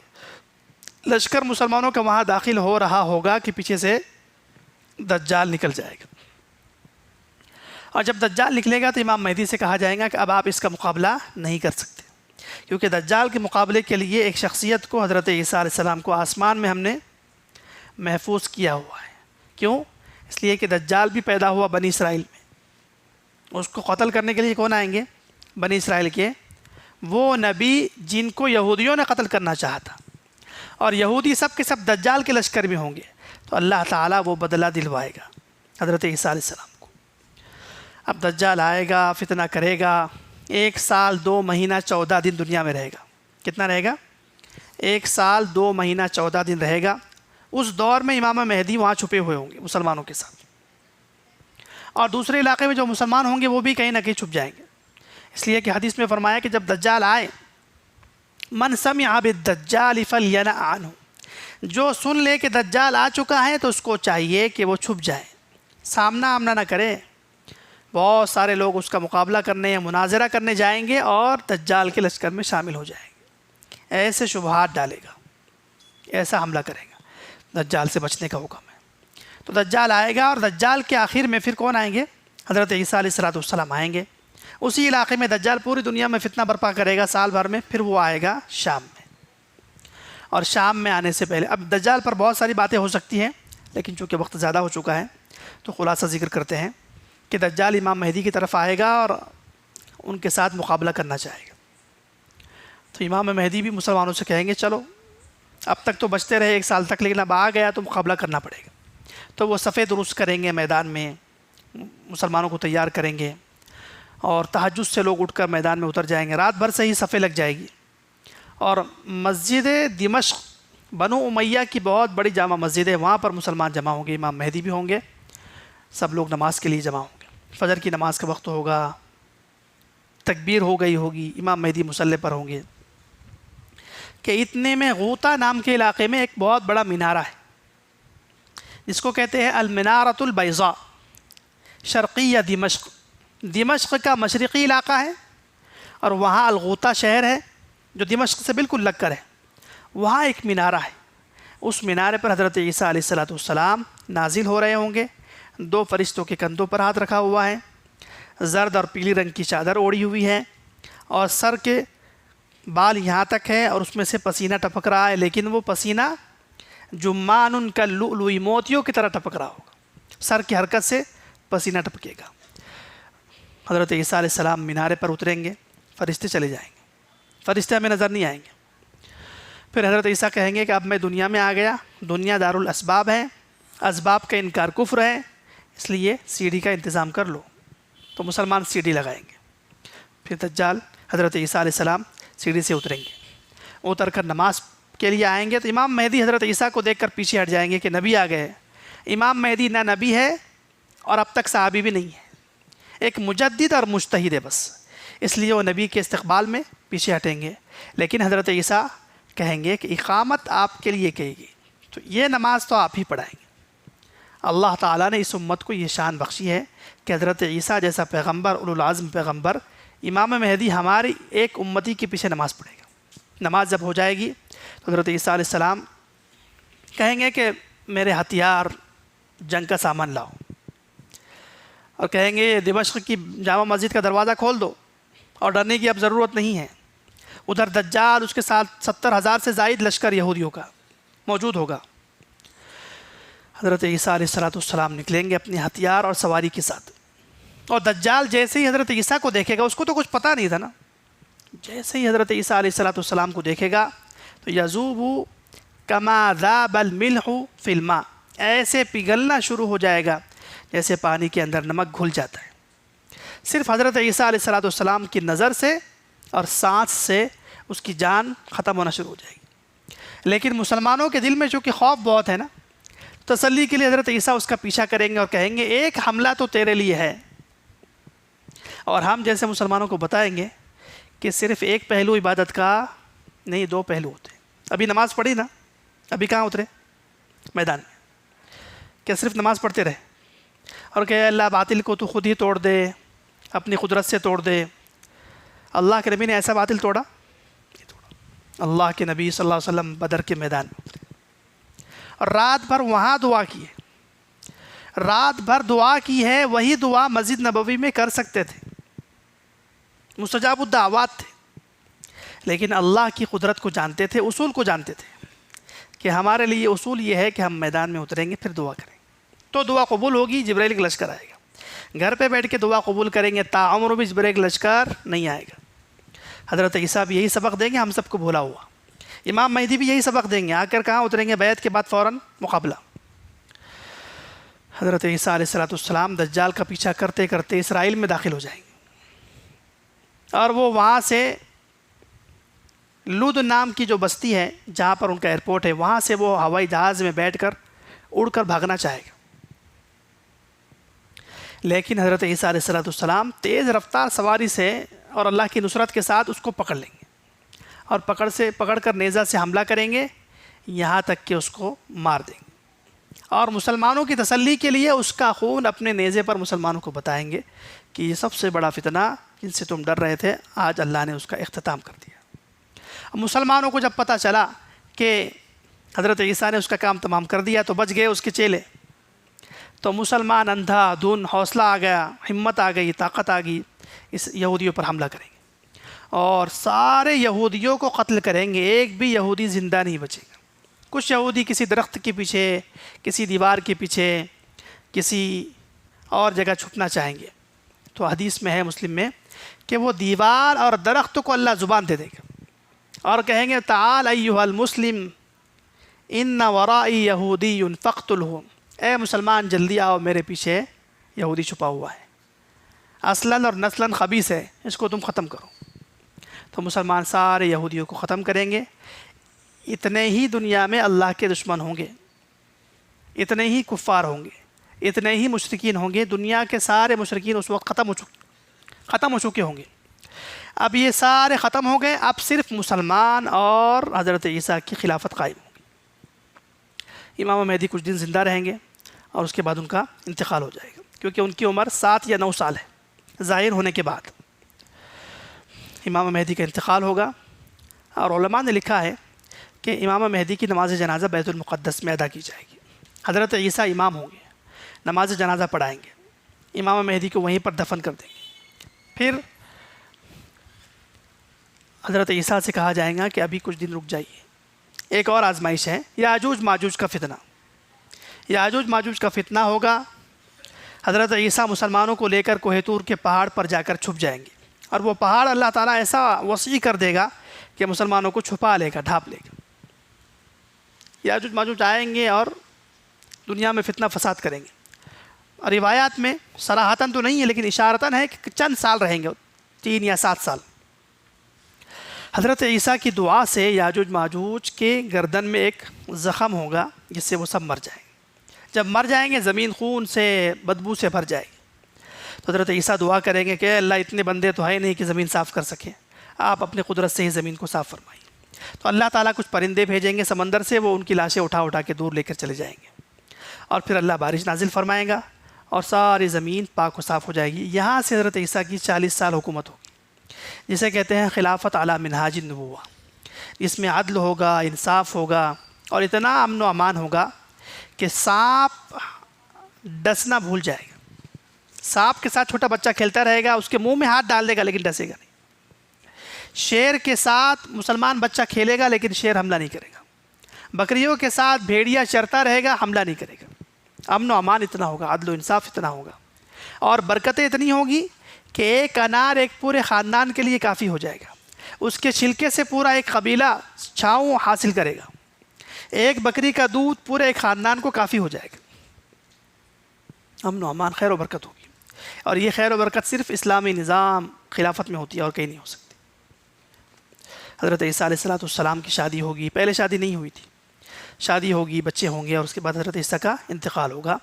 اور مدینہ منورہ میں روضہ رسول میں ایک قبر حضرت عیسیٰ کے لیے چھوڑی ہوئی ہے، وہاں ان کو دفن کیا جائے گا۔ اس کے بعد ان کے ایک خلیفہ ہوں گے، ایک روایت میں مقعد نام ہے، ایک روایت میں جہجہ نام ہے، اور اس کے بعد پھر دنیا میں دوبارہ شرک اور کفر شروع ہو جائے گا، وجود پذیر ہو جائے گا، اور مسلمانوں کے 2 حصے ہو جائیں گے، کچھ کافر ہو جائیں گے، کچھ مسلمان رہیں گے۔ تو جو مسلمان باقی ہیں اللہ تعالیٰ ان کو اسلام پر موت دینے کے لیے 2 نشانیاں ظاہر فرمائیں گے۔ ایک دن مسلمان سوئیں گے، سوتے سوتے رات لمبی ہو جائے گی، یہاں تک کہ تھک جائیں گے، اور پھر بہت تھکاوٹ کے بعد، لمبی رات گزارنے کے بعد صبح جب ہوگی تو بجائے یہاں سے اس طرف سے سورج نکلنا شروع ہو جائے گا، یعنی مغرب کی طرف سے سورج نکلے گا۔ یہ نشانی ہوگی کہ اب جو مسلمان ہیں وہی مسلمان، جو کافر ہے وہ کافر ہے، اب کسی کی توبہ قبول نہیں، کسی کا ایمان قبول نہیں۔ چاشت کا وقت ہوگا، دوپہر سے پہلے، زوال سے پہلے وہ سورج پھر واپس جائے گا، درمیان میں آئے گا اور پھر واپس جائے گا۔ اور ایک نشانی ہوگی اسی دن کہ اللہ تعالیٰ صفا پہاڑی سے ایک جانور کو نکالیں گے، اور اس جانور کو ایسے نکالیں گے جیسے حضرت صالح علیہ السلام کی اونٹنی اللہ نے پہاڑ سے نکالی تھی۔ قرآن کریم میں ہے، صفا پہاڑی سے ایک جانور نکالے گا، جس کے پاس حضرت سلیمان علیہ السلام کی انگوٹی ہوگی، حضرت موسیٰ کا عصا ہوگا۔ اس انگوٹی سے وہ کافر کے ناک پر زخم لگا دے گا اور کہے گا یہ کافر ہے، اس کو الگ کرو، اور مسلمان کی پیشانی کو خوبصورت بنا دے گا، نشانے لگا دے گا۔ تو مسلمان کافر الگ ہو جائے گے، جتنے مسلمان ہوں گے ایک ہوا اللہ تعالیٰ بھیجیں گے، اور ہوا سے مسلمانوں کی روح آسانی سے قبض ہو جائے گی۔ اس کے بعد کون بچیں گے دنیا میں؟ کفار و مشرکین بچ جائیں گے۔ اب یہ کفار و مشرکین تقریباً 120 سال تک دنیا میں رہیں گے، فساد کرتے رہیں گے، شرک کرتے رہیں گے، زنا کرتے رہیں گے، راستوں پر زنا ہوتا رہے گا، مشرک ہی مشرک رہیں گے، کافر ہی کافر رہیں گے، دنیا میں کوئی خیر باقی نہیں ہوگی۔ تو ایسے لوگوں پر 120 سال ان کو بھی مہلت دیں گے اللہ تعالیٰ۔ پھر اللہ تعالیٰ قیامت کی 3 نشانیاں ظاہر فرمائیں گے۔ مشرق میں، مغرب میں اور جزیرۃ العرب میں 3 علاقوں میں زمین میں دھنسنے کا واقعہ ہوگا۔ یہ جو گناہ کرنے والے ہوں گے نا مشرکین، سب کو زمین میں دھسا دیں گے۔ اور آخر میں پھر اللہ تعالیٰ یمن سے ایک آگ نکالیں گے جو تمام انسانوں کو چلائے گی اور دوڑائے گی، اور جہاں انسان رات گزاریں گے وہ آگ بھی ٹھہر کے رات گزارے گی، اور اس طرح ساری دنیا کے انسانوں کو ملک شام میں جمع کرے گی محشر کے میدان میں۔ اور پھر اللہ کی طرف سے حضرت اسرافیل کو حکم ہوگا کہ سور پھونک دیں۔ سور پھونکتے ہی جتنے جنات، پرندے، حیوانات، جماعتات، نباتات، کائنات ساری مر جائے گی، اور کتنے 100 سال تک مری رہے گی اللہ ہی جانتا ہے، سوائے حملۃ العرش کے 8 ایسے فرشتے ہوں گے جن کو اس سور سے موت نہیں آئے گی۔ پھر اللہ تعالیٰ ان کو اپنے حکم سے موت دے دے گا، وہ بھی مر جائیں گے، سوائے اللہ کے کوئی زندہ نہیں رہے گا۔ پھر اللہ تعالیٰ دوبارہ زندگی کے لیے حضرت اسرافیل کو زندہ کریں گے۔ حضرت اسرافیل پہلے زندہ ہوگے، پھر وہ سور پھونکیں گے، اور جب وہ سور پھونکیں گے سب سے پہلے اللہ کے نبی علیہ الصلوۃ والسلام زندہ ہو گئے۔ فرماتے ہیں حدیث میں، اللہ کے نبی نے فرمایا کہ میں جب زندہ ہو کر دیکھوں گا تو سب سے پہلے حضرت موسیٰ علیہ السلام پر نظر پڑیں گی، وہ عرش کے نیچے لٹکے ہوئے ہوں گے۔ حضرت نے فرمایا یہ نہیں پتا کہ حضرت موسیٰ کو موت ہی نہیں آئی یا مجھ سے پہلے زندہ ہو گئے۔ یہ بے ہوشی حضرت موسیٰ پر اس لیے نہیں ہوں گی کہ وہ ایک دفعہ بے ہوش ہو چکے ہیں اللہ کی تجلی سے، جب کہا تھا نا کہ میں چاہتا ہوں آپ کا دیدار کر لوں۔ فلما تجلی ربہ للجبل جعلہ دکا وخر موسیٰ صاعقا۔ حضرت موسیٰ کو وہاں، تو مفسرین کہتے ہیں ہو سکتا ہے پہلے ہی ہو گیا۔ اس طرح دنیا ختم ہو جائے گی۔ یہاں پر یہ بات عرض کرنی ہے جی، دجال کا چونکہ تفصیلی ذکر ہی نہیں آیا تو دجال کا حلیہ ذکر کرنے کی ضرورت نہیں ہے، لیکن پھر بھی آپ کی معلومات کے لیے ذکر کرنا ضروری ہے۔ دجال کے بارے میں ایک بنیادی بات یاد رکھیے کہ دجال انسان ہے، ٹیکنالوجی دجال نہیں ہے، ماں باپ سے پیدا ہوا ہے، یہ ہمارا عقیدہ ہے۔ جو اس کو نہیں مانتا وہ دائرہ اسلام سے خارج ہو جائے گا۔ دجال انسان ہے، ماں باپ سے پیدا ہوا ہے، اور انسانوں کی طرح اس کے اعضاء ہیں۔ حدیث میں فرمایا اس کے بال گھنگریالے ہوں گے۔ آنکھ کے بارے میں فرمایا اس کی دانی آنکھ، یہ جو بائیں آنکھ ہے مکمل سپاٹ ہوگی، بند ہوگی، اور دانی آنکھ میں انگور کے دانے کی طرح عیب ہوگا، بالکل ابھرا ہوا ہوگا، اور دونوں آنکھوں سے اس کو نظر مکمل نہیں آئے گا۔ کانا آدمی ہوگا، قد بہت اس کا پست ہوگا، چال میں اس کی لچک ہوگی، پیر اس طرح کر کے چلے گا، عیب دار آدمی ہوگا، اور بات کرے گا۔ اور ایک صحابی نے اس سے بات کی ہے، مسلم شریف میں ہے، جزیرے میں گئے، اس سے ملاقات ہوئی، بات ہوئی، اور دنیا میں آنے کے بعد جب ظاہر ہو جائے گا تب بھی بات کرے گا۔ تو کچھ مسلمان سمجھتے ہیں دجال کی بیچ میں ایک آنکھ ہوگی، ایسا نہیں ہے، وہ انسان ہے، انسانوں سے پیدا ہوا ہے، اس کو اللہ نے طاقت اتنی دی ہے تاکہ ہمارا امتحان لے لیں۔ اب آخری بات ذکر کرتے ہیں، ٹائم بہت زیادہ ہو گیا۔ 3 باتیں ذکر کرنی ہیں چھوٹی چھوٹی۔ ایک تو یہ کہ ہم سب چاہتے ہیں کہ امام مہدی کا ساتھ دیں، چاہتے ہیں نا سب؟ تو امام مہدی کا ساتھ دینے والوں کے لیے کچھ صفات ہے، کچھ ضروری باتیں۔ حدیث میں تو اللہ کے نبی نے خود 3 لشکروں کے بارے میں فرمایا کہ یہ امام مہدی کے لشکر والے ہیں، اے مسلمانوں تم ان میں شامل ہو جاؤ۔ ایک تو اللہ کے نبی نے فرمایا عراق اور شام کے اولیاء اور ابدال یہ آئیں گے امام مہدی کے پاس، یہ اللہ کے نبی کی طرف سے۔ تو اگر کوئی عراق اور شام کے ابدال اور اولیاء میں شامل ہو جائے، یعنی مجاہدین میں، تو وہ تو پکا ہے انشاءاللہ۔ دوسرا فرمایا سیاہ جھنڈے نکلیں گے خراسان سے۔ اذا رأيتم الرايات السوداء قد جاءت من قبل خراسان فأتوها ولو حبوا على الثلج فإنه خلیفۃ اللہ المہدی۔ سیاہ اور کالے جھنڈوں کا لشکر دیکھو، خراسان کی طرف سے آیا ہے، تو اس میں شامل ہو جانا، اس لیے کہ وہ مہدی کا لشکر ہے۔ اب یہ لشکر کس کا ہے؟ آپ سب جانتے ہیں کون سا علاقہ ہے؟ خراسان میں، جنہوں نے 20 سال پہلے روس کے خلاف، پھر امریکہ کے خلاف مقابلہ کیا اور اللہ کے عدل و انصاف کے نظام کو قائم کیا۔ تو یہ لشکر خود اللہ کے نبی نے زبان سے طے کیا ہے. یعنی ہمارا جو علاقہ ہے بر صغیر کا، اس علاقے میں کون سے پہلے لوگ ہیں جو اس امام مہدی کے لشکر والے ہیں، وہ حضرت نے خود طے کر دی. اور اس علاقے میں، خلیج کے علاقے میں کون سے لوگ پہلے ہیں، وہ عراق اور شام کے لوگ ہیں، وہ بھی حضرت نے خود طے کر دیا. اور تیسرے وہ 7 یا 9 علماء جو تلاش کریں گے، وہ تو پہلے درجے کے لوگ ہیں امام مہدی کے ساتھ، وہ بھی رہیں گے. اور چوتھے نمبر پر ہر وہ شخص جو اپنی جان ہتھیلی پر لے کر اللہ کے دین کو غالب کرنے کے لیے دنیا کے کسی بھی علاقے میں اپنی جان اللہ کے حوالے کر کے جی رہا ہے، مقابلہ کر رہا ہے اللہ کے دشمنوں سے، وہ سب بھی امام مہدی کے لشکر کا حصہ ہے. اور 5ویں نمبر پر سارے مسلمان جس کا عقیدہ صحیح ہو، غلو نہ ہو، اعتداء نہ ہو، تحریف نہ ہو، بدعت نہ ہو، اپنے دین کو خالص کر کے جی رہا ہو، تو وہ سب بھی امام مہدی کے لشکر میں شامل ہو سکتے ہیں. اور 2 صفات اللہ کے نبی نے بیان فرمائی: رات میں مسلح پر گزارنے والے اور دن گھوڑے کی پیٹھ پر گزارنے والے. یہ امام مہدی کے ساتھ شامل ہونے والے ہیں. اور دجال کے فتنے میں کون داخل ہونے والا ہے؟ حدیث شریف میں ہے، یہ سب حدیث شریف میں ہے کہ دجال کے فتنے میں شامل ہونے والے نمبر 1 پر وہ لوگ ہیں جو خواہشات نفسانی کے غلام ہیں، اہل الہوا، خواہشات کو خدا بناتے ہیں. قرآن کریم نے بھی منع فرمایا نا، افرأیت من اتخذ الہہ ہواہ فاضلہ اللہ علی علم. علم کے باوجود بھی آدمی گمراہ ہوتا ہے، کب؟ جب خواہشات کو غلام بناتا ہے. تو خواہشات سے بچنے کی کوشش کریں. نمبر 2، اہل البدعت، جو دین میں نئی نئی چیزیں داخل کرتے اپنی طرف سے، اپنے شوق سے، کسی بھی چیز کو عبادت بنا رہے ہیں اپنے شوق سے. تو یہ اہل بدعت جو ہوں گے نفسانیت پر چلنے والے ہوتے ہیں، اس لیے یہ بھی دجال کے لشکر کے حصہ دار بنیں گے. نمبر 3، جادوگر لوگ. جتنے دنیا میں جادوگر ہیں اور اس طرح کی کرتب و کرشموں پر جو ایمان رکھتے ہیں، آج کل ہمارے پاس بہت بدعقیدہ لوگ ہو گئے کہ کچھ ہوا، سر دکھا تو کسی نے کر دیا، پیر دکھا تو کسی نے کر لیا، کچھ ہوا تو بس.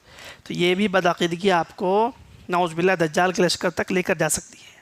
عقیدت اور حقیقت یہ ہے کہ تقدیر پر مومن کا ایمان ہو کہ یہ بیماری اللہ کی طرف سے آئی ہے. پہلے لوگوں پر بھی آتی تھی، وہ بھی سنت علاج کرتے تھے اور صبر کرتے تھے. علاج نہیں ہوا تو صبر کرنا ہے نا، تو صبر کرنا بہتر ہے. تو یہ شعبدہ بازی، کرتب بازی، کرشمہ سازی اور نئی نئی چیزیں، اس پہ جو الجھتے ہیں اور جادوگروں کے پاس جاتے ہیں، پنڈتوں کے پاس جاتے ہیں، یا اس طرح انوکھی چیزیں دیکھنا چاہتے ہیں، کشف و کرامات کے پیچھے لگے رہتے ہیں، یہ سب بھی بدعقیدہ ہو جاتے ہیں اور کہیں نہ کہیں یہ لوگ دجال کے لشکر کے حصے دار بن سکتے ہیں. نمبر 4، عورتیں بہت زیادہ دجال کے لشکر میں شامل ہو جائیں گی. اس لیے کہ عورتوں کو چکنی چوپڑی چیزیں بہت اچھی لگتی ہیں، اچھے کپڑے، اچھا ڈیزائن، بازار، شادی بیاہ کے اجتماع، ان کو بہت اچھے لگتے ہیں.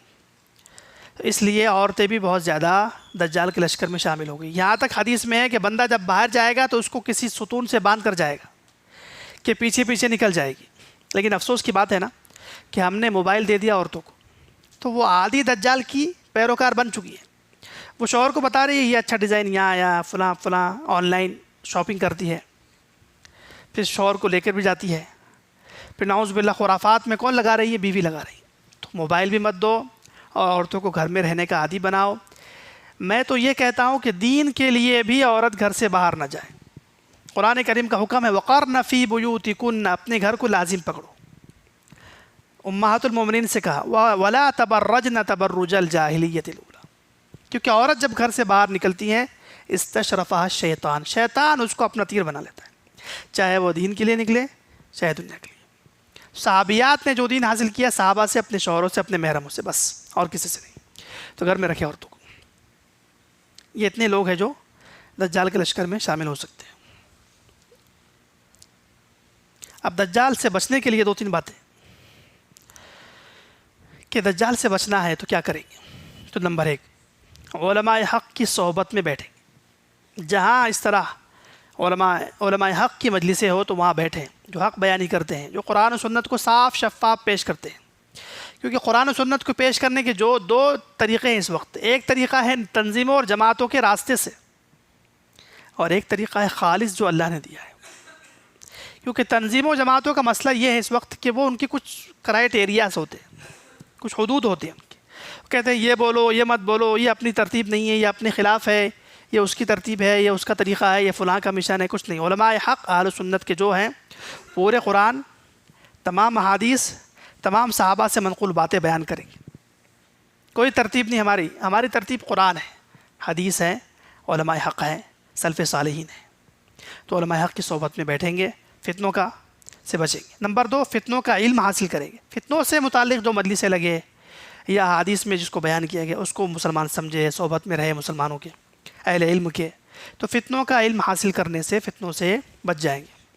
سازش آپ کو معلوم ہے کہ اس کنارے پر آپ کا دشمن ہے تو آپ ادھر سے چلے جائیں گے نا. علم ہے تو علم حاصل کرنا پڑے گا.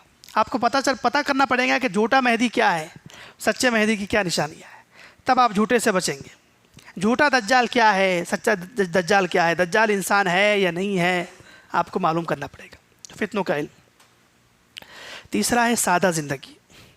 حدیث میں فرمایا دجال سے وہ شخص بچے گا جو کسی پہاڑ پر رہے، اس کی چند بکریاں ہوں اور اسی سے گزر بسر کرے، یا وہ بچے گا جو میدان میں اللہ کے لیے اپنی جان قربان کر لے، اپنی گھوڑے کی لگام پکڑ کر جانے والا. حدیث کے الفاظ ہیں. 2 آدمی بچیں گے. یعنی حضرت نے اشارہ کر دیا کہ سیٹلائٹ، شہری زندگی، یہ بہت بڑا فتنہ ہے، یہ خود ایک فتنہ ہے.